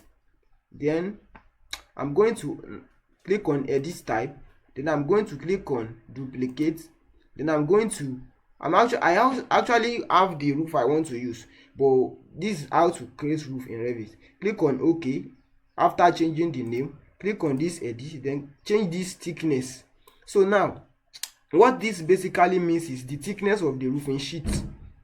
The thickness of the roofing sheet is 1. So if I create a roof with this roof type, is going to be 1 mm thickness. But if I want like to add maybe a fascia board to it, I'm just going to click on this insert to insert a new layer. Then I'm going to change the thickness of the layer to maybe 300 mm. Then I'm going to change the material to whatever I want it to do.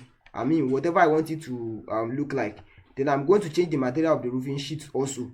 So, but in this case that I already have the roof that I want to use, I don't need to repeat that step. So I'm just going to look for this mono pitch. Then I'm going to click on pick line. Then I'm going to pick here. Then pick here. Okay. Then I'm going to pick here. Then I'm going to click on trim. Trim here to here. And make sure this one is trimmed also. Click on pick line again. Then I'm going to pick here. Then I'm going to click on trim again and trim here to here. Then trim here to here. Then you see all this small triangle means if I create a roof like this, let me just click on OK. You see now, if I go to 3D, you will see what it has done. You see what it has done, and this is not what I want to do. Mr. Revit, this is not what I want to do. So I will just do what I want to do now. Go back to the ceiling, click on this save project to save it. Then I'm going to click on the roof and click on edit. Then I'm going to now select all this line except this one. I'm going to unselect this one. I'm going to click on Control to unselect it. Shift to unselect it. Let me cancel everything and just select it like this. Okay, then I'm going to uncheck this define slope. I'm going to uncheck it. So what this means is that any line in roof, when you are creating roof in Revit, any line that has this triangle means that side of the roof is having a slope. That means there's going to be a slope, like the roof is going to slope to that side. So if I remove all this slope now, that means it's going to be sloping to this side alone. So, and another thing I forgot to add, I'm going to click on offset to offset this, to offset 600 if roof if. Okay, I enter a wrong character. I'm just going to change it 600. Then I'm going to click on this. Okay, let me just delete it and first of all drag it to the edge first. Then I'm going to offset that 600. Click on this offset, make sure it is in 600. Then uncheck this copy so that it will not make a copy of it. Then I'm going to offset it to this side. Alright, then I'm going to click on OK. So now if I go back to this 3D, you see now that this is what he has created, but this border roof is actually too high. We don't want to do something this high, so I'm just going to go to this properties panel. Then I'm going to change the look for slope. Then I'm going to change the slope to maybe 7. Then I'm going to click on enter. Now it has lowered the height. It has lowered the height.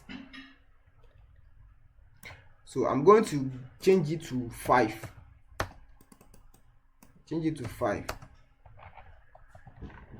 So it is still it is still too high for me because of this, because I don't want it to be showing in this place. I don't want to be showing. I want it to come down very well. So I'm just going to go ahead and change it to 4 or 3.5.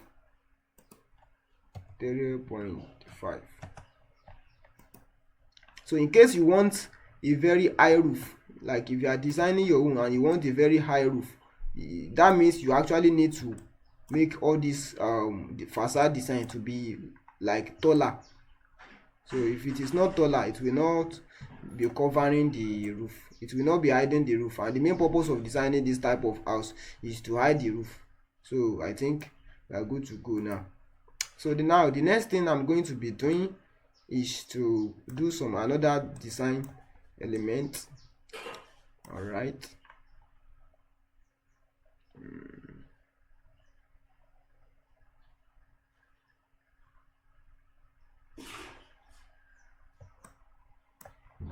Okay, so I think I'm just going to do the same thing I did the other side for this place too. So I'm just going to go back to this component, then click on this drop down arrow and click on model in place, then choose this casework. Then I'm going to click on OK. It doesn't matter whatever name I use, so I'm just going to go back to this extrusion. Then I'm going to click on set, then I'm going to click on pick a plane, click on OK, pick this plane, click on this rectangle and draw a rectangle like this. Then I'm going to click on escape, click on offset, then put 100 mm. Then I'm going to click on tab to see if it's going to highlight I don't know why it's not highlight. It's supposed to highlight everything. So okay, let me just do it one by one. Okay, I forgot to even check this copy, so I'm just going to undo it and check this copy. Okay, now it's because it's not in the this copy is not checked. That's why when I click on the tab, that's why it's not selecting everything. So I'm just going to click on tab again to select everything, like to highlight everything like this. And once this dotted line is showing outside, that means this is the place where it's going to offset to. So I'm just going to left click like that. Then I'm going to click on everything and click on this copy. Then I'm going to pick here and copy it to this place. Then I'm going to copy another one to this place. It's actually bigger, but we are going to edit it, though it can even be a design, but I don't think we are doing that kind of design. So I'm just going to move it like this, and I'm going to select this two at the top. I'm going to now move it downward. All right.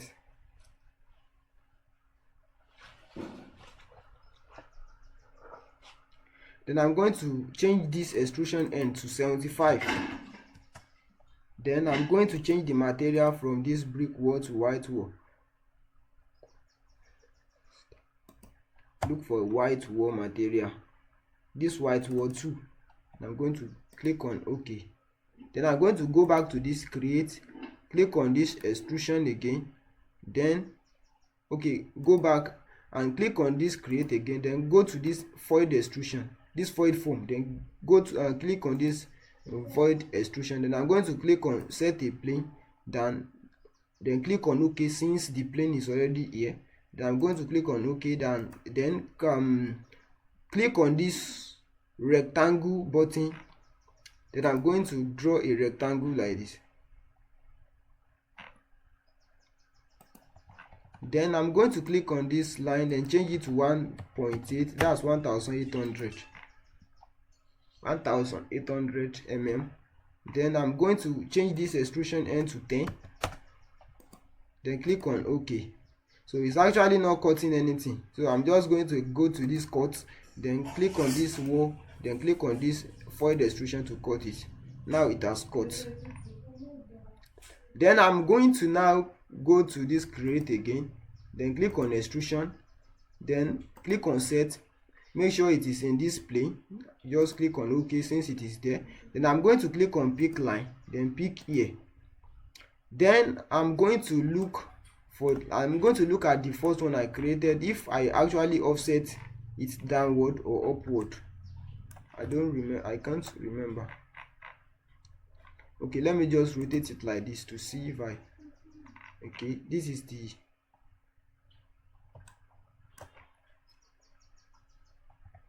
line, this is the new line I created.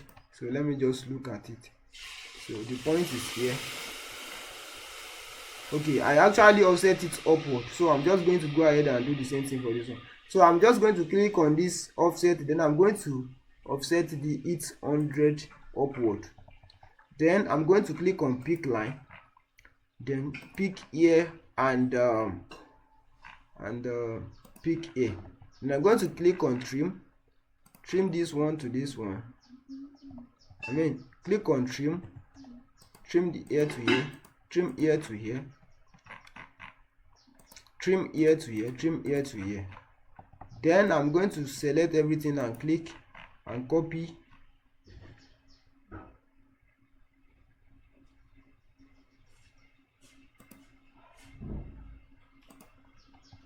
Copy it like this. Then I'm going to click on this pick line, then pick here, pick here, pick here, pick here. Then click on split to split it like this. Split this one too like this. Then I'm going to click on trim, then trim here to here, trim here to here. Then I'm going to now trim here to here, trim here to here. Then trim here to here, trim here to here. Then trim this one to this one, trim this one to this one. Then I'm going to change the material to white wall too. This white wall too. Change this extrusion end to 50. Alright, then click on OK. So now we have our design. So now I'm thinking of another design element I can put at the front of this bungalow to make it more beautiful.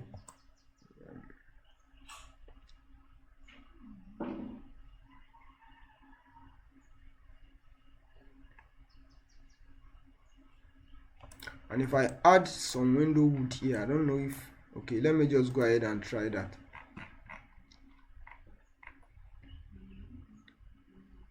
Okay, I've thought of a very nice design. So I'm just going to go to this create again, click on extrusion, then I'm going to click on set, then click on pick a plane, click on OK. Then I'm going to pick this plane, and I'm going to click on this pick line, then pick here, then pick here. Then I'm going to pick here and pick here. Then I'm going to pick here and pick here. Then I'm going to pick this place. Alright, so I'm going to pick this one too. Then I'm going to click on this offset. It's already in 100. I'm going to offset it upward.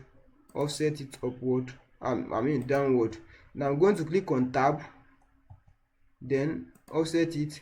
Click on tab again to offset everything.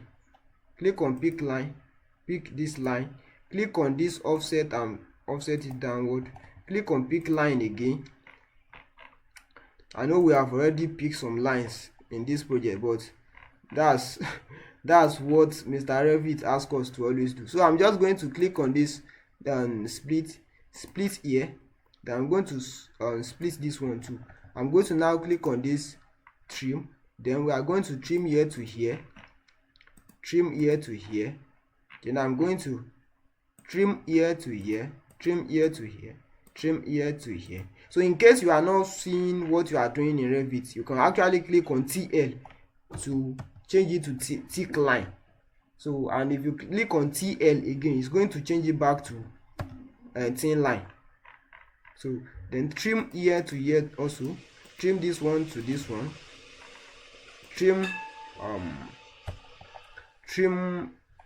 click on trim this one to here, then trim this one to this place. Then we are now going to highlight this one and move it to this side. Then highlight this one and move it to this side. Then let me just highlight the two of it, then move it to match this place. And I'm going to change this extrusion end to 75 and make sure this material is in white wall too. Then I'm going to now click on this OK. Alright, I think we are having a very nice design.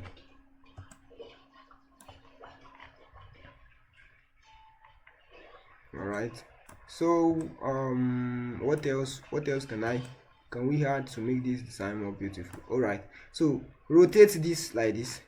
Then I'm going to add a very nice LED light to this front facade. Click on this create, then click on, there's actually two ways to do this LED light. But and the first way is to just create a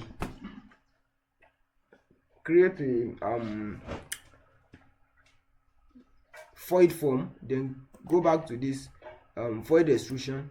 Then I'm going to now use the void extrusion to cut it an LED light space inside this place. But due to some reasons, when I want to do it, I will use normal extrusion. Then I'm going to extrude it maybe a 10 mm or 5 mm. So because of the fashion of the rendering software I used to use to render it. But if you have a very good rendering software that has the material, the LED light material, that is very sharp and bright you can use this void extrusion. So I'm just going to go ahead and use this void extrusion for tutorial sake. Then I'm going to draw a line like this.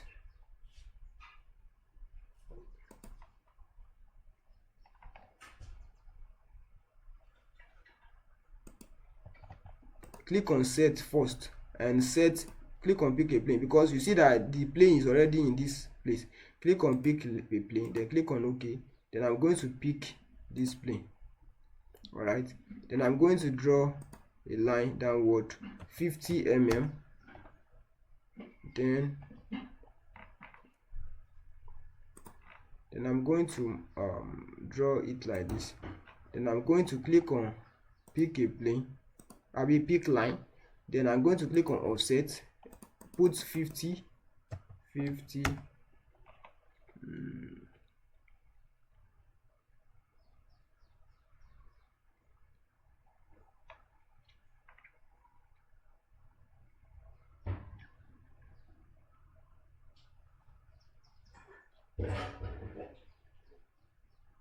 I'm actually thinking of a way today so that it will be looking very beautiful. So what if it's come like this, then go down, then another one is like this? Okay, I think it's a very good idea. So I'm just going to offset it like this. Then I'm going to click on trim here to here. Then I'm going to move this entire one to this side. You can actually move it, drag it, or use the direction key to move it for accuracy and for proportional sake. So I'm just going to select this one. I use the direction key to move it downward a little bit.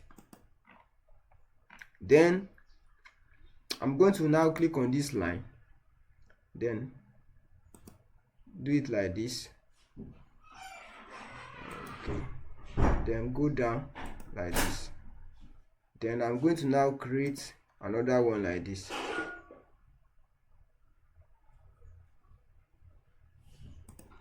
Then I'm going to now click on offset 50. Then I'm going to offset click on offset again, then offset this one. Then I'm going to now click on this trim, then trim here to here, then trim here to here. Alright, click on this line. Then I'm going to close all this loop. Alright, and I'm going to click on trim, then trim here to here, So I think we are having a very nice looking design, nice looking LED light. So select everything here. Then I'm going to now use my control, the direction key, to move it to this side like this, so that it will look accurate, or even move it to the left, to the right.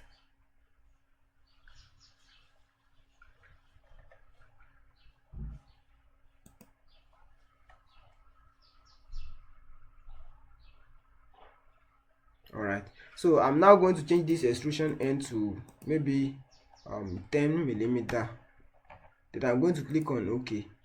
Okay, it's asking that this place is not closed. I'm going to click on pick line, pick this line, click on trim here to here, click on OK.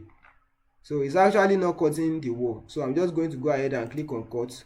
Then I'm going to select this then click on this foil extrusion. Then I'm going to click on this wall, then click on this foil extrusion again.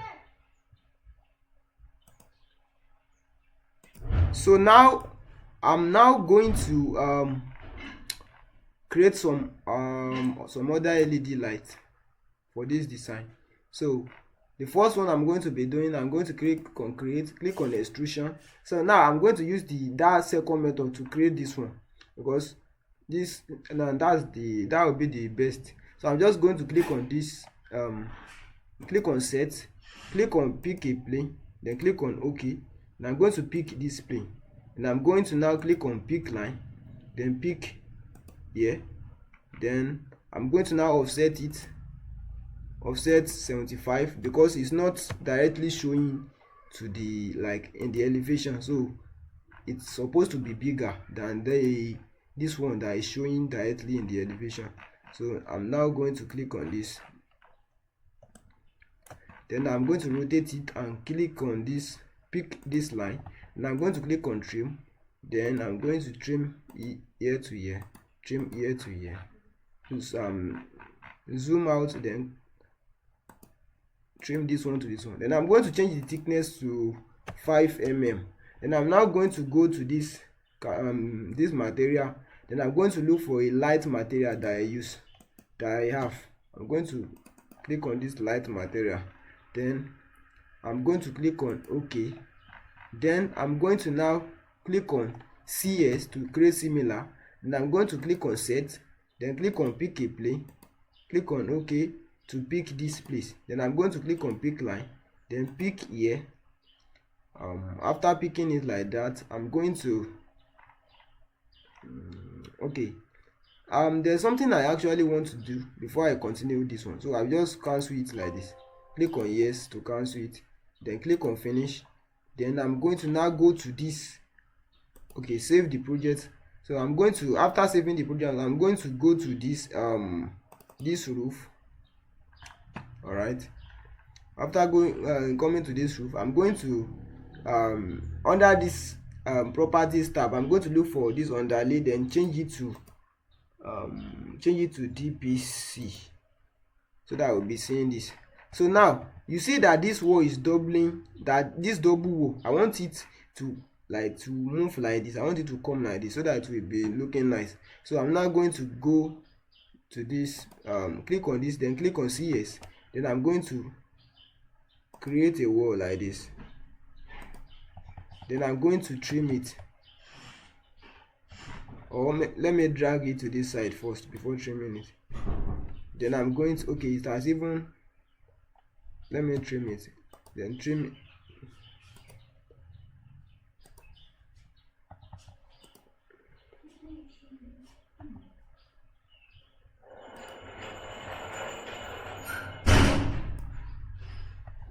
Okay, it has trimmed. So let me go to this 3D and check what it has done. Okay, now this is what I actually wanted to do, but it's not going to come out like this. So I'll just go click on here, then click on this, rotate the camera, and I'm going to use this arrow to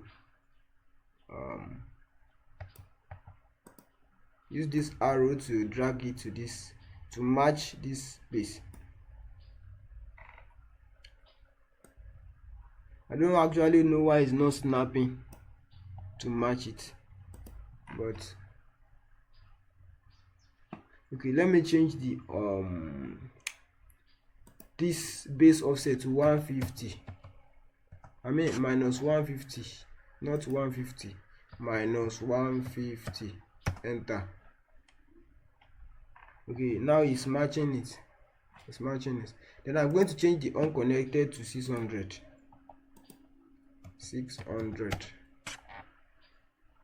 Okay, now I have what I want to have. So this, you see that this is like graphically looking more nicer than the first one that we did. So now we are going to click on this light, then click on edit, so that we can be able to create another type of light inside it. Then click on it, click on CS to create similar. Then I'm going to click on set, pick a plane, then I'm going to pick the air, click on pick line, then pick here. The reason why I'm using pick line most is because it's very easy to pick line than to draw one yourself. Imagine I have to draw a line, then scroll my mouse and draw and drag the line till it reach this place. So it's better I use this one like this. Then click on pick a plane, pick this line too. Click on offset, is already in 75. Then offset 75 inward. Then click on pick line, pick this line, click on trim here to here, trim this one to this one.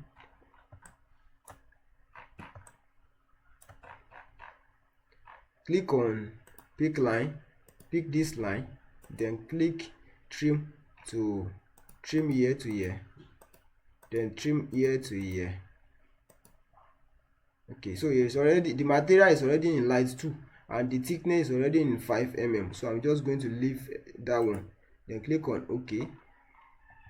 So now I have this light, this LED light. So I'm just going to go ahead and do the same for this side, this one like this. Then click on this like this, then click on CS to create similar. Then we are going to set a plane, click on pick a plane, click on OK, then pick this plane, then click on pick line, pick this line, then pick here, then pick the bottom too. Then click on offset, is already in 75, offset this one to this one, and click on trim, then trim here to here. All right, then trim this one to this one, trim this one to this one. It's already in light, make sure this one is already in 5. Click on OK. Okay, saying there are some okay, this one is not trimmed. Then click on OK. All right, click on it again, type CS on your keyboard, click on sets, then click on pick a plane and pick this down, this under this wall. Then click on this pick line, pick here,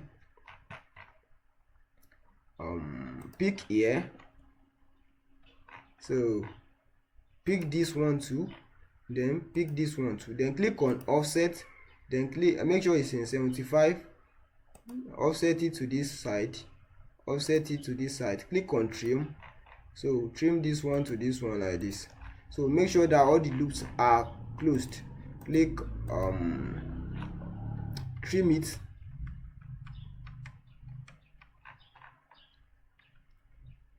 trim this one to this one, trim this one to this one. All right, so then we just gonna click on OK. Make sure the material is light and the thickness is 5. So now we have our LED light, we have our nice looking LED light. We are just going to click on this finish because I don't think we are going to be doing some more extrusion or sweep or any kind of now. So now the next thing I'm going to be doing now is to change these graphics to shaded. So now after changing it to shaded, I'm now going to go to this modify tab, then look for this paint icon or paint tool. Then I'm going to look for a brick material that I actually have. I'm going to look for a brick material. Okay, this one is brick and this one is also brick. So I'm just going to use, let me see how this one is going to look. Okay, I think I'm okay with this one. I'm going to paint here, then I'm going to paint this edge of the wall, then I'm going to paint this place. I'm going to paint, all right, I don't want to paint that part. So now what actually is happening here is that you know that the reason why I was able to paint this place is because I have a foil extrusion there. So I'm going to edit that foil extrusion so that it will cut this place and this place so that I will be able to paint it. So I'll just go ahead and do that. Change it back to hidden line. Then I'm going to rotate the camera. All right, then I'm going to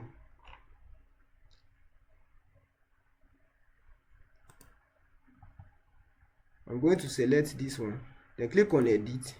Now I'm going to select this void extrusion, click on edit extrusion, then I'm going to click on pick line, then pick here, click on trim, and trim this one to this one, trim this one to this one like this, then trim here to here, then trim here to here, trim here to here. So then click on OK. Then I'm going to now click on cut, then select this wall, then select this void extrusion, select this upper wall too, then select this void extrusion, so that it has cut all this one. So I think it has not cut this wall too, so select this wall, then select this void extrusion to cut it. Then I'm going to click on OK, finish. Then I'm going to now click on paint again. Then I'm going to now paint this place, paint this place, paint here, paint here. All right, so now the next thing I'm going to be doing, I want to paint this place too. But first, before I do that, I'm going to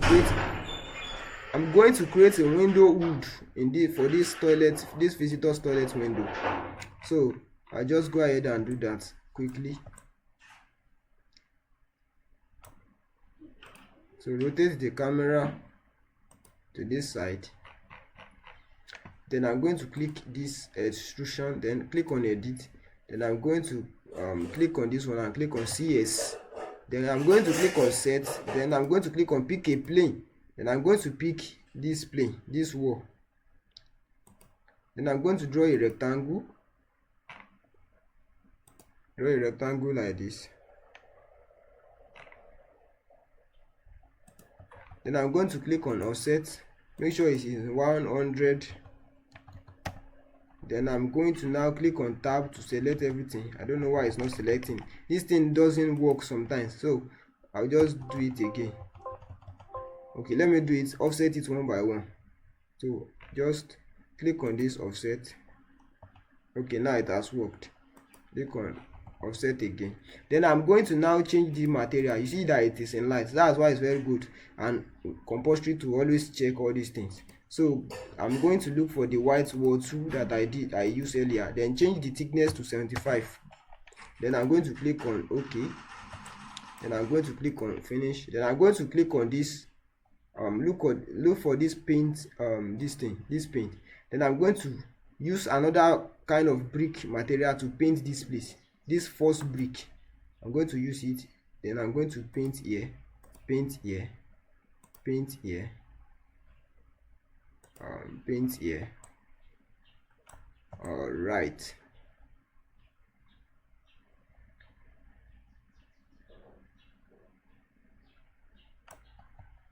so I think we are good to go. Now the next thing I'm going to be doing is to add some staircase in this place. So I'm going to go back to this DPC. Then I'm going to go under this architecture, then come to stair, change it to monolithic stair.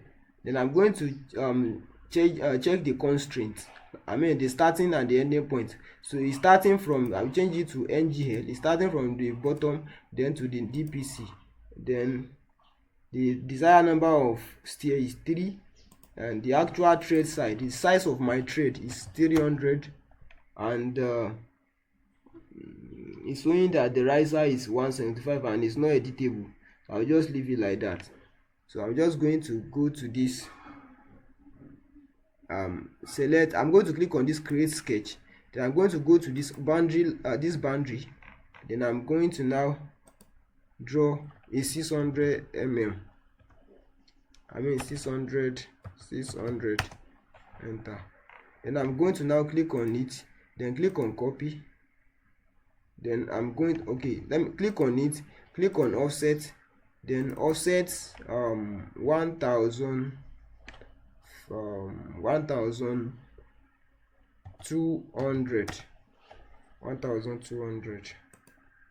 All right, so I think 1200 is better.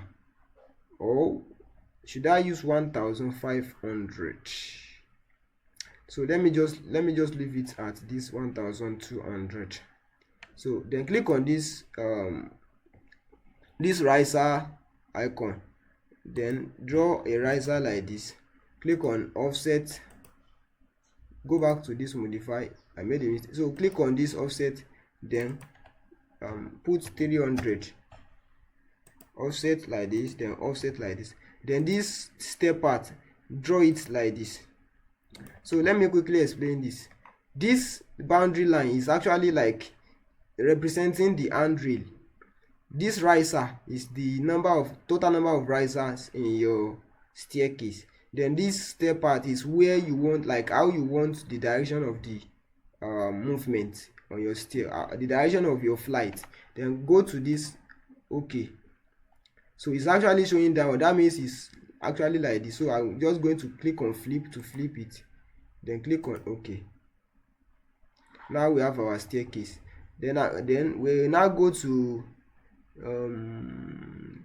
this railing to create a new railing. I'm going to create a railing like this, then go here. So then I'm going to change the railing type to this glass panel, and I'm going to click on OK. Then I'm going to go to this 3D view and check what I have done. Okay, so now this is what we quickly did. So now we are about to reach the presentation, like the presentation of this design. So the paint is has even erased here, so I'm just going to repaint this side. Now click on this paint, then remember that we use this second brick for this side, then repaint it like this. All right, then click on escape, and now we are going to go to this NGL. We want to create some landscaping design for this bungalow so that it will look nice when we create some perspective view. You can actually do it in this NGL or do it in this site. So you can, but me, I used to do it in the NGL because I don't usually use this NGL view for some reasonable stuff like that. So I just use it for landscaping and some other stuff like that. So now the next thing I'm going to be doing is that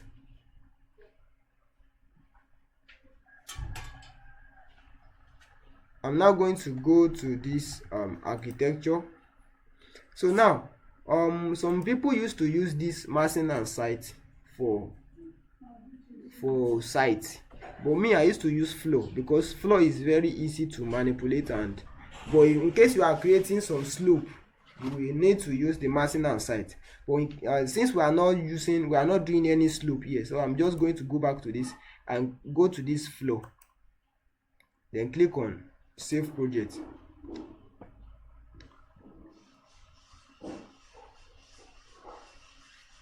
But first of all, before I do that, let me cancel it first and draw the shape. Use DL, detail line.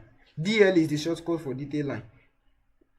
Then I'm going to draw maybe a 15 by 15 land. So I'm just going to write 15,000. If it is not too big, okay, it's not too big. Then I'm going to draw another 15,000. Okay, I think 15,000 is very small, so I'm going to change it to 20,000. All right, then I'm going to click on this, then click on copy and copy it to this side, then click on this one too, click on copy and copy it to here. All right, then I'm going to, okay, it's not even okay, click on this line, click on CS to create similar, and I'm going to close this loop here. And I'm going to click on here, click on this, select, highlight all this line, then I'm going to move it downward. I'm going to move it, use the direction key to move it, since we are not actually doing some kind of accuracy stuff like this. So I'm going to change the dimension from here to here. It's actually 1 meter. So I mistakenly press F2. That's why it's showing that error. So change the check the dimension of this side to this 1.3. I think it's okay, but let me change it to let me change the size of this land to maybe 18 meter. 18.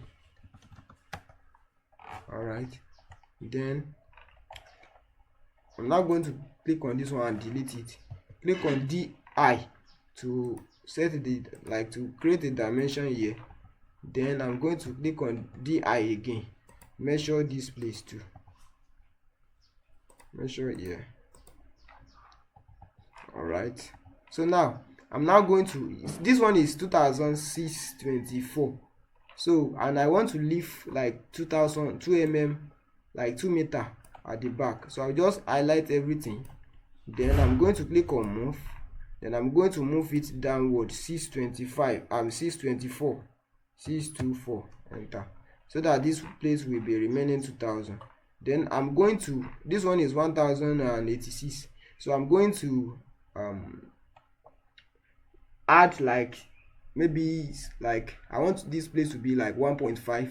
So 1.5 minus 1086 is actually maybe 1004, maybe 1444 or something like that. So let me move it first. So move it to this like this, 444. Enter. So it's actually 1530. So I'm just going to reduce it by 30. So it's just for accuracy sake. All this one doesn't matter. So just delete this, and here we go. So now this place to here is, let me measure it. This place to this place is 3.9. is very okay for 2 cars to park here. Just enter direct like this and park. Maybe 2 cars, one here, then one at the back. So now the next thing I'm going to be doing is to create some landscaping stuff like this. So go to this flow, and I'm going to, so the way you create flow in Revit is actually the same thing as creating wall. So just click on edit type, click on duplicate it, rename it, then duplicate it, rename it, click on OK, then click on this edit, change the thickness, then change the material. So it's as simple as that. But note that when you want to create flow in Revit, the thickness doesn't come up, it comes down, it goes down. What I mean by that is, if what can I use to show this? Okay, if I click on cancel, then I go to this 3D, then if I now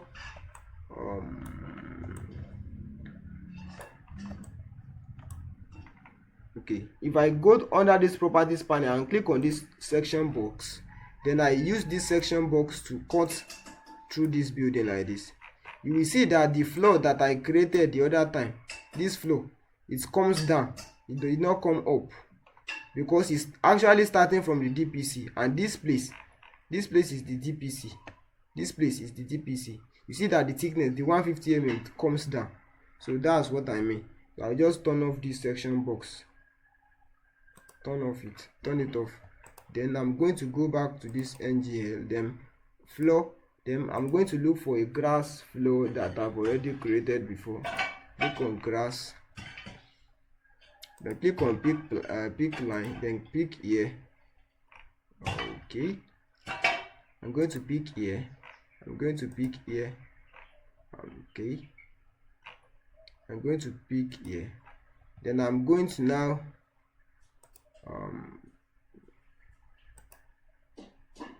pick here too. Now I'm going to trim, then trim this one to this one, trim here to here, trim here to here. Then I'm going to offset 1200 to this side, offset another 1200, Then I go to trim ear to ear. Okay, trim ear to, okay, click on split to split it.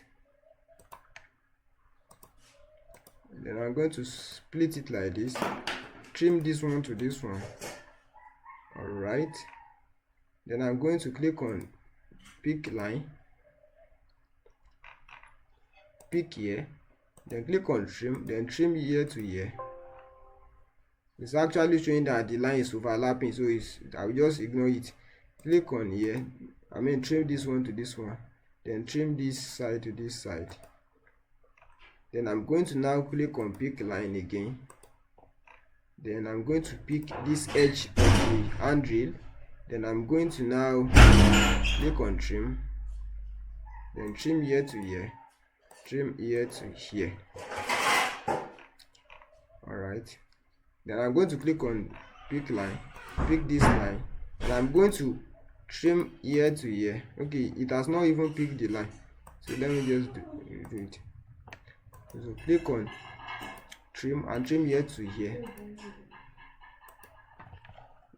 I'm going to type TL to actually see what I've sketched.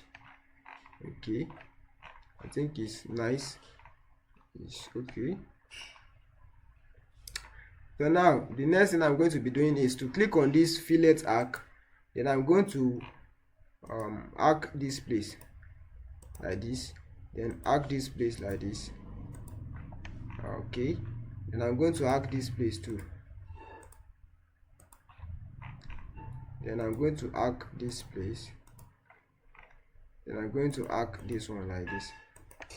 So then I'm going to change the radius to change this one to 900. Change this one to 900. I'm going to change this one to 900.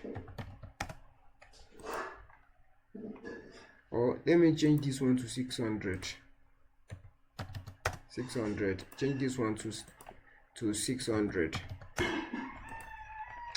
Change this one to 600. Click on this one and change it to 600.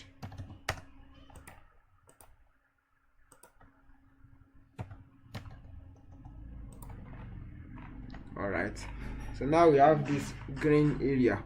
This is the green area. I'm just going to click on this. Okay, so now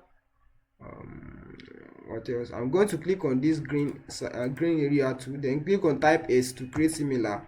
Then I'm going to click on pick line, pick here, then pick here, then pick here.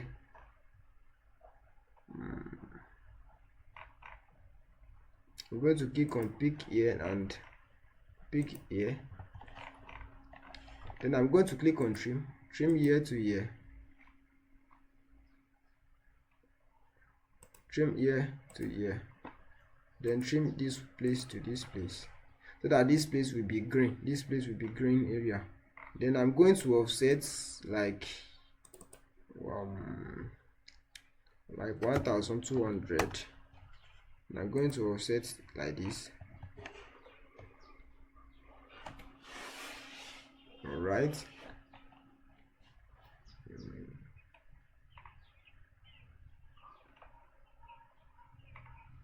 okay, click here, then change this dimension to like, let me use 2400. Okay, then click on pick line, then pick here. Then I'm going to pick line again, then click on, then pick here, then click on trim and trim here to here, trim here to here. Then I'm going to click on this line and move it. I'm going to insert 4000. Okay, then I'm going to trim here to here, then trim here to here. Then I'm going to delete this one. Alright, then I'm going to click on this fillet arc. Then I'm going to arc this place. I'm going to put like 1200.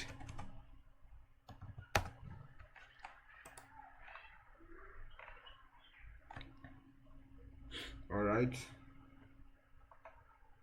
so this place will be like a small garden at the front of the house, or maybe a swimming pool place that you can just swim and some other stuff like that. So but since this video is not based on landscape and I want it to be more shorter, so I just go ahead and continue doing the work. So click on OK. All right, so the next thing now is to click on this flow and click on CS. Then I'm going to change the type to this type. I want to create to a interlock.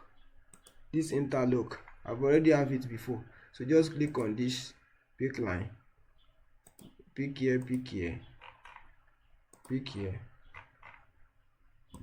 I know we have done a lot of picking here, so we just continue and pick here. So pick everything that is pickable.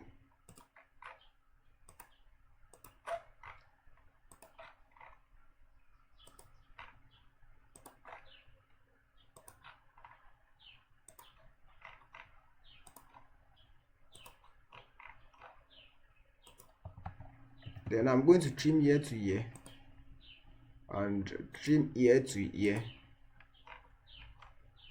Then I'm going to now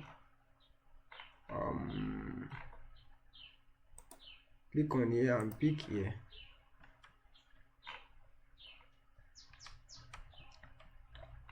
All right, click on trim, then trim here to here, delete, then trim here to here.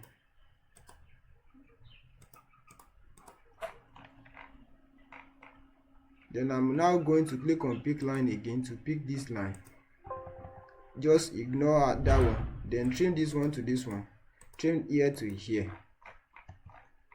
All right, so I'm just going to check for any loop. Okay, this place is not closed. Then I'm going to trim it like this. Okay, then I'm going to trim this one to this place.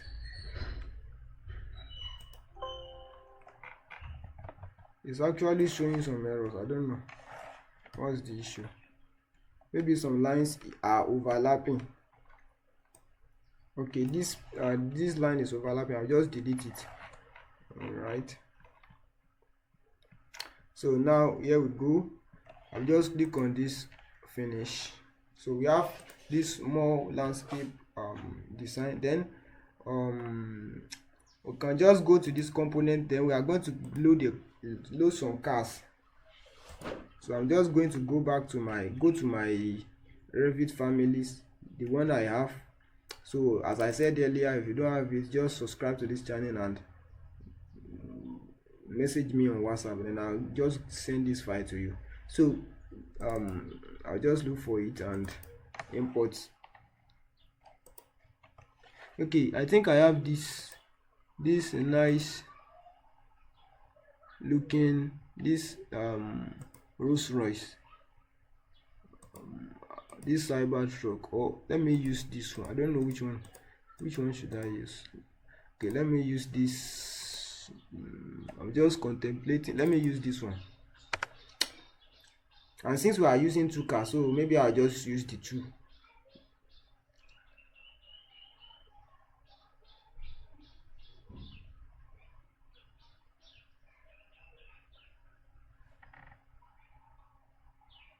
Okay, he's saying that this version of is actually a higher version of, so I'll just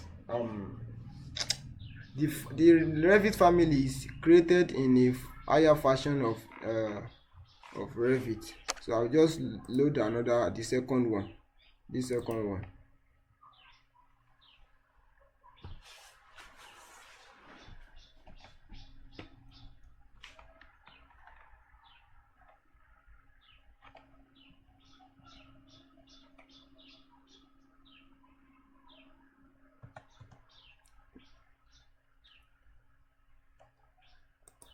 All right, and I'm going to click on load family again to load some trees. Go to this Revit templates, this one, and maybe planting Then I'm going to look for a nice plant that I can just add. Okay, let me look at how this one is going to look like there.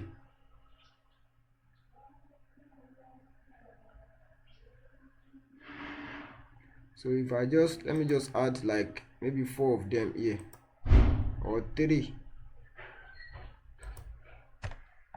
All right, so now another thing that I have not added is the capes. I've not added capes, I've not added so like a road. So I'll just go ahead and do that. So click on this floor, type CS, then I'm going to change it to road. There's a road floor that I've already created. Then I'm going to use this line tool to draw a line like 2 meter. Then I'm going to draw it like this, then 6,000, then I'm going to do it like this. Then once it's as highlighted with this one, once it's so I'm just going to do it like this. Then okay, like change this one to 5,000. All right, then I'm going to click on this pick line and pick this line, then trim here to here. All right, then I'm going to click on this fillet arc. I'm going to now arc this place. Then I'm going to change the radius to 1,200.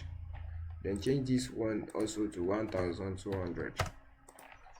Then I'm going to click on this OK.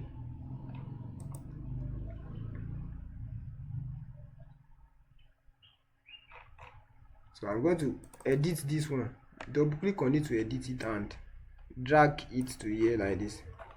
For accuracy, I'll just go ahead and do it like that. So I'm actually looking, thinking of making this space a parking space, but I think it's not necessary. It's depend on choices. So some people can do it, some people can just leave it like that. But maybe in this case, let me just try it and see if it's gonna look nice. So I'm just going to change this to 3,000. Okay, I put 300 instead of 3,000. Okay, and I'm going to click on OK. It's saying that so I'll just ignore it. Click on this green area, then click on edit. Then I'm going to now drag it down like this, and I'm going to click on OK. Then I'm going to click on CS. Then I'm going to click on pick line. Then I'm going to pick here, pick here, pick here, pick here, pick here, pick here, pick here, then pick here, then pick here, and I'm going to pick here, and I'm going to pick here, and I'm going to trim, then trim this one to here, then trim here to here. Then I'm going to now okay, I'm going to offset maybe 5,000. and I'm going to, or I can even drag it after offsetting. I can drag it like this. So then I will trim here to here, and I'm going to trim here to here, trim here to here, then trim here to here too.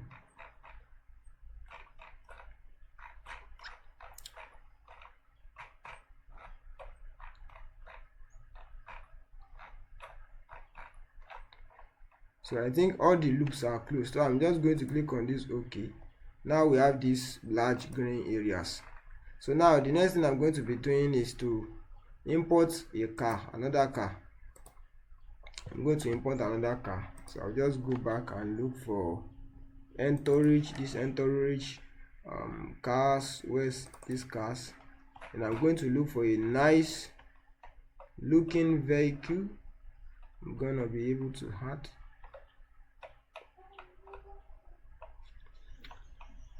I think there's one car that I added the other day like that. The car is very nice.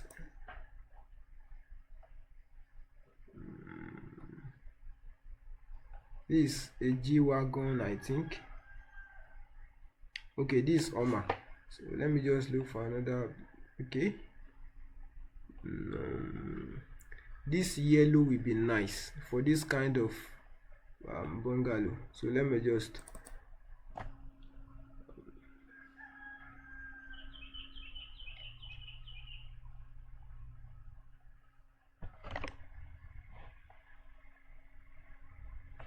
now I'm going to click on space to rotate it automatically. Then I'm going to put it in this place. Alright, so now next now we want to be doing is to be making caps. So I'll just go to this component, then model in place. There are many ways of creating caps, but this is how I used to do it. So I'll just go to this sweep, click on sweep, then I'm just going to click on sketch path. Now I'm going to click on pick line, then I'm going to now pick this line. I'm going to pick here, pick here, pick here, then pick here, and pick here. Now I'm going to now trim here to here, then I'm going to trim here to here, then I'm going to, okay, let me just delete this line because I don't want it to be that long. So I'll just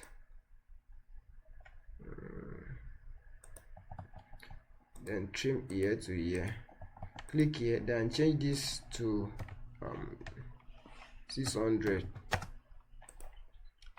It's actually for the, so that in case the person driving, maybe the brake fail, the curb will be able to stop it and not hit the wall, hit the fence. So that's the main purpose. Then I'm going to click on OK, and I'm going to click on edit profile. I'm going to choose the east, that's the right side of the design. Then I'm going to click on TL to change it to 10 line. So after that I will now draw a curb profile. So the height will be 150, then the length I usually use maybe 130. It's not actually a big curve like that. Then I'm going to now draw it like this. Then I'm going to draw it like this. Then I'm going to change the material to a curve material that I have. Though this curve material that I use is not the black and white. It's not the black and white this curve that is in real life, but I just create like a concrete material for curve. So this curve, I'm just going to assign it to it. Then I'm going to click on OK, then click on OK. So now the curve has already created. So if I go to this ngl now you see that we have our curve. So in order to duplicate this curve to other side, I'll just click on copy, then copy it to this one. Then I'm going to now click on edit, then click on this sketch part. Then I'm going to highlight everything and delete it. Then I'm going to click on pick line, then pick here, and pick this. Okay, let me click on it and delete it. Then I'm going to use this line to close it like this. Then I'm going to click on OK, then click on OK. Then I'm going to click on copy again, copy it to this side, click on edit, sketch part. Then I'm going to highlight it and delete everything. And I'm going to click on pick line. Then I'm going to pick here, pick here, pick here, pick here, pick here.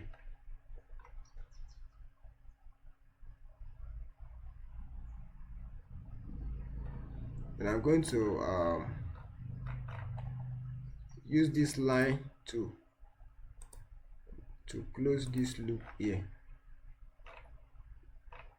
I'm going to click on pick line, then pick here, click on TL to change it to thick line so that I'll be able to see what I'm doing. And I'm going to click on OK, click on OK. Alright.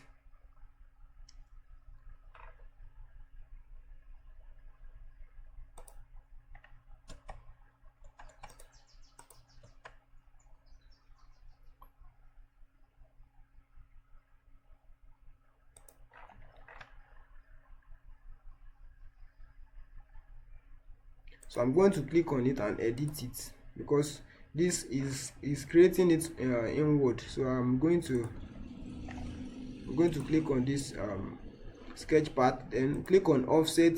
Then I'm going to offset it 150 mm. 150 mm. Then I'm going to uncheck this copy so that it will not duplicate it. Then I'm going to offset, like click on tab to just do everything at the same time, like this. Then click on OK, click on OK. Now we have it. So now I'm going to click on it again, click on copy. And I'm going to copy it to this side. Then I'm going to click on edit, then click on sketch paths, and I'm going to delete all this one. Now I'm going to click on pick line, then pick here, and I'm going to pick this line tool to close this loop.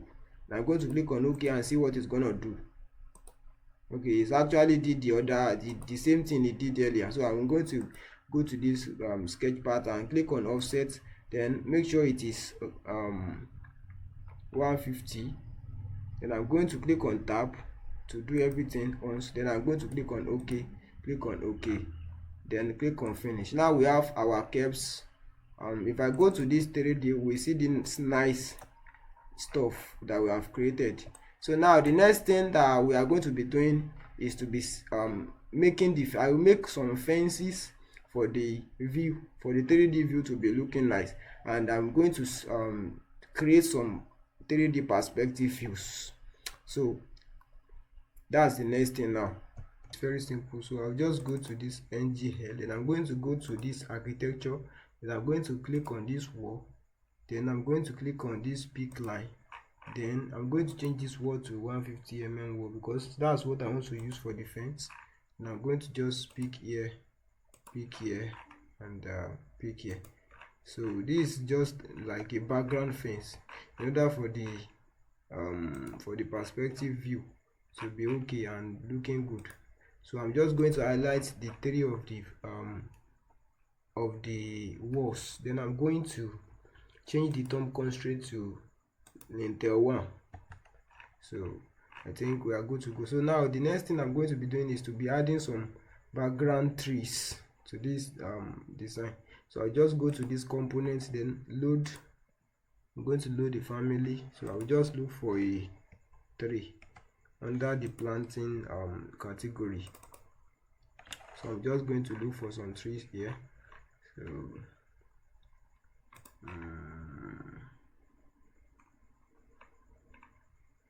I know these trees are not that realistic, and I don't have a bigger category of them, but I'm still going to manage it, and just to get something displaying in the background. This tree is very big. I wonder how tall it is going to be.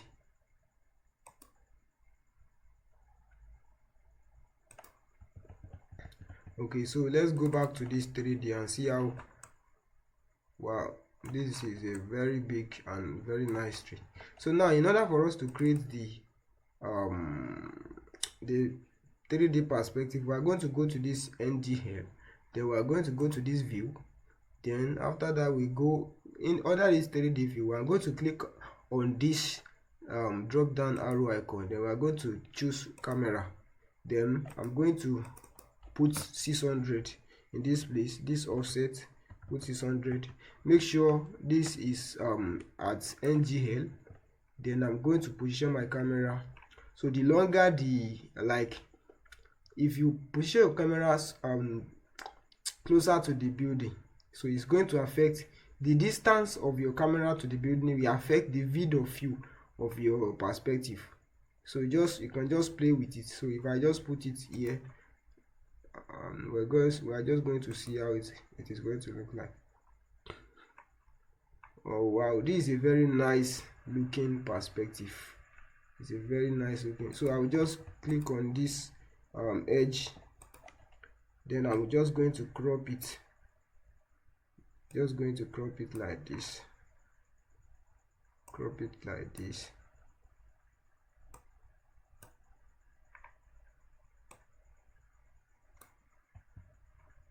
So after that, I will just click on this wall, this fence, then I'm going to click on hide.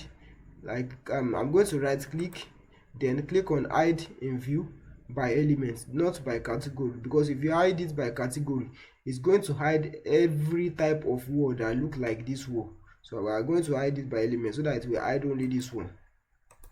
All right, so now we are having this nice looking amazing, beautiful 2-bedroom bungalow. So now the next thing, I'm going to create another 3D perspective. Go back to this 3D and camera, then change it to 600, then change this one to make sure that it is in NGL. Then I'm going to create another perspective from here.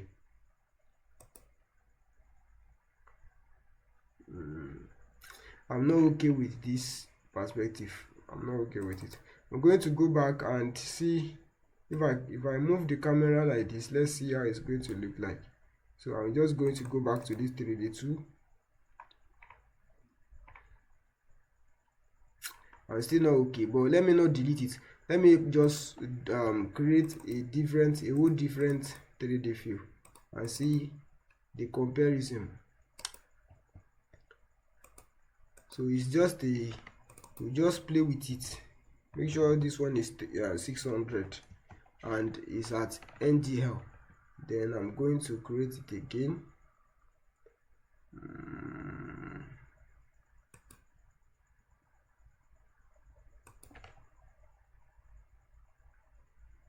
Okay, I'm not still okay with it. This is this first one, and now this is the second one. I think that first one is even better.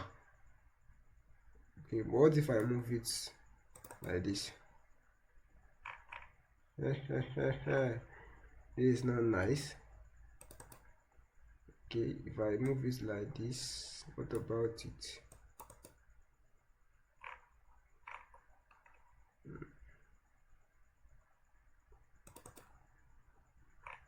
I think I'm just going to go with this one.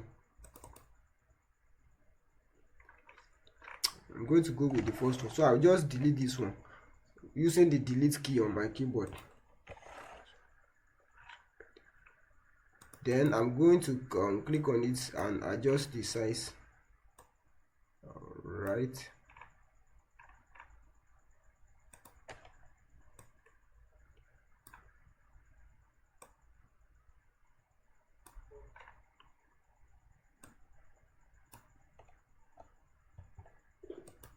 So now I'm going to click on this wall, then right click, hide in view by element. So now we have it. So I'm thinking of, let me create another 3D, like an approach view, because I want that front to show very well.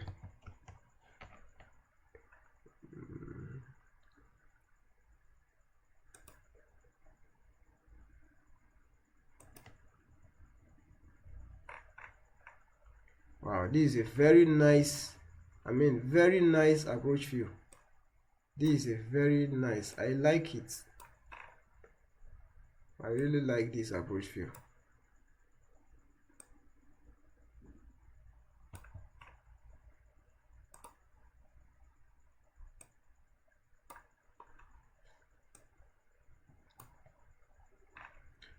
So as you can see, this is the approach view and it's looking nice. Very simple and minimal and sleek, simple and sleek design.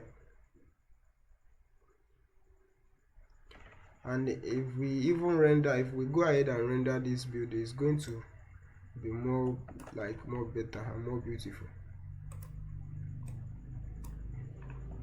So maybe I will do a tutorial video on how we are going to render this project. So just give a subscribe so that when I drop that video you will know. So and turn on the notification so that when I drop it, you'll be the first person to get your hand on the video. So alright, so now the next thing we are going to be doing now, we are going to type GD. Now the we have different way of rendering in Revit, but for presentation purpose, so I will just use the fastest way. So just type GD. GD is shortcut for graphics display option. So when this tab opens up, change this one to shaded or change it to realistic, then click on this smooth line with anti-aliasing, then uncheck this show edges. Under the shadow, we are going to mark these two. Then under this lighting, we are going to put this one to like 90. Then we are going to put this one to 60. Then this shadow, we are going to put it to 30.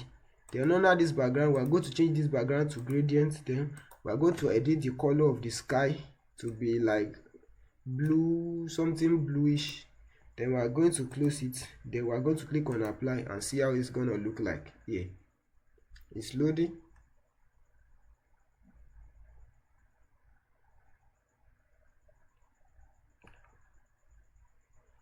Now you see we have a very nice looking, but it's too bright, so we are going to lower the, let me lower the sunlight, I mean the ambient light, and see how it's gonna look like. Okay, I think, okay, if I lower the, let me lower the sunlight a little bit. I think this is more better now. It's more better. Well, another way we can manipulate this building, I mean this view, to look more better is to go to this, click on this in-season icon. Then we are going to change this thing to steel. Then we are going to change it to this full then we are going to click on apply. We are just going to be playing with it until we get our desired. This one is not good.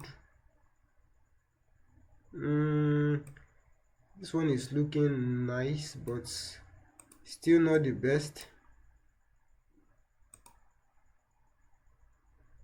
Alright, this one is even looking like the first one that we did, like the first but this one, I like the way this shadow is casting. Yeah, I like the way the shadow is casting. So maybe I'll just leave it, or if I even cancel it like this and click on OK to see. Okay, I actually want to check the the default one that we did. Okay, that one was on lighting. I think it's lighting. This in season. Okay, it's in season. Okay, so I think that the one I just changed now, this steel, is kind of better than this in season. This steel is better because of this shadow. You see that the way this shadow is casting is very nice. So it's very nice. So what if I, let me increase this shadow to maybe 35 and see what it's going to look like. All right, I think we have a very nice view here, a very nice approach view. So we are going to do the same thing for this image too. So just type GD on your keyboard, then change it to realistic, uncheck this show edges, then check this one. Under the shadow, check these two. Then under the lighting, just do it like this. I'm still going to adjust it later. So then under the background, we are going to change it to shaded and adjust the color of the sky like this. Then we are going to click on apply. Wow, this is, I mean, this is cool. This is cool. This is cool. All right, so what if I change the lighting a little bit, change it to steel, then change use this full thing. I'm not okay with this one. If I use, let me use this one.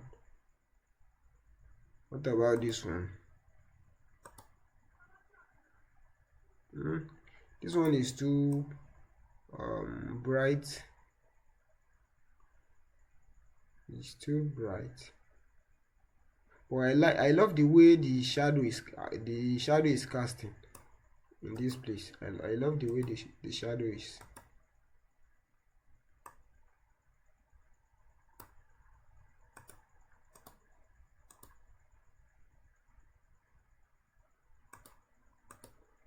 So we are just going to play with it and until we find our desired output.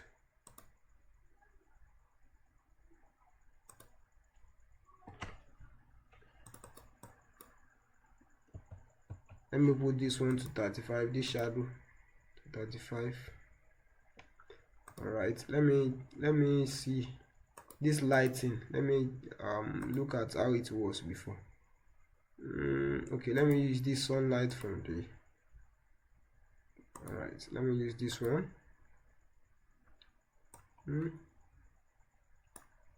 Okay, I think I have to go back to this.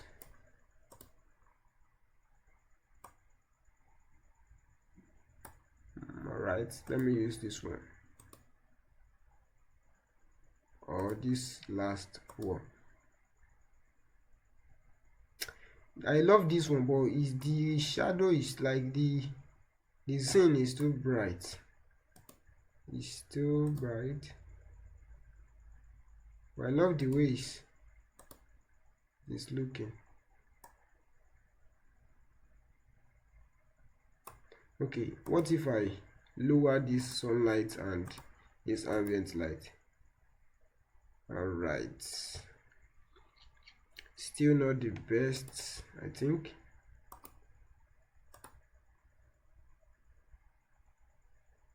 I'll go for this one. I will just increase this like this. Alright, so just play with it. Anyone that you like is like anyone that you prefer. Choices are different, so I'll just go ahead and save the project because it's asking us to save it. Like, I really love this scene. I love this scene. This is a very simple and minimal design. You can see how this sky is showing there. It's like looking nice. This sky is looking nice. I love the detail of this car. So I'm just going to go back to this 3D view 1. Then I'm going to type GD again. Then I'm going to change this shaded. Then uncheck this one. Okay, it's not shaded, it's realistic. Then under the shadow, check the 2.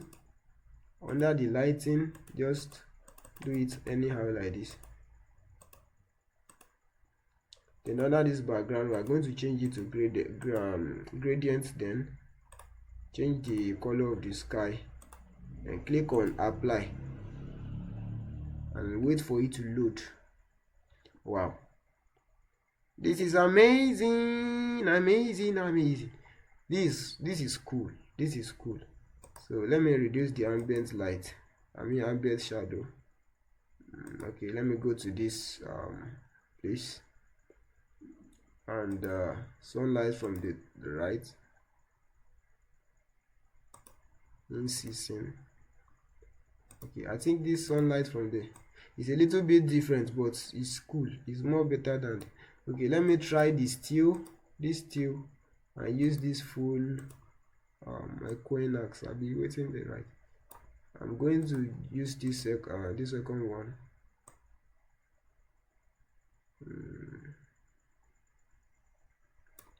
Okay, let me use this last one.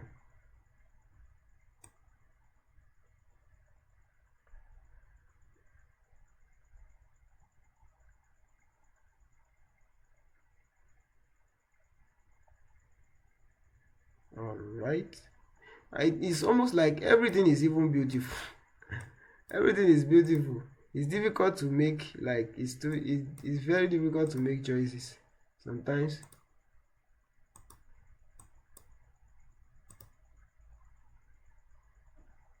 Let me go for this one. I think this one is good. So let me put this ambient to 70 and click on apply. Then click on OK. So I think I'll just go for it like this. So we have these 3 scenes. This 3 amazing, beautiful 2-bedroom bungalow. This is a nice, just look at it. This is very nice. I really like this design. I really like the design.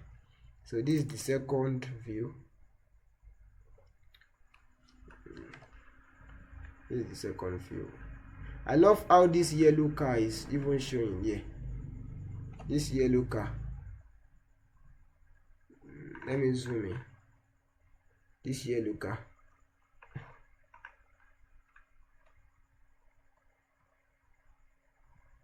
Alright. So this is the second perspective and the approach view. This is cool, bro. This is amazing, guys. So if you really watch these videos to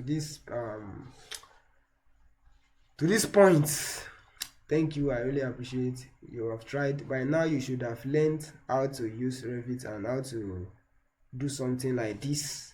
In fact, even if you want to do a duplex and a multi-story building, with this basic knowledge you could be able to do it. So subscribe to this channel for more video like this, and share this video for anybody that you think that he or she might need it. Turn on notification so that when I drop a video, you're gonna be able to see drop a new video and you'll be the first person. So thank you so much. All right, bye. See you next time.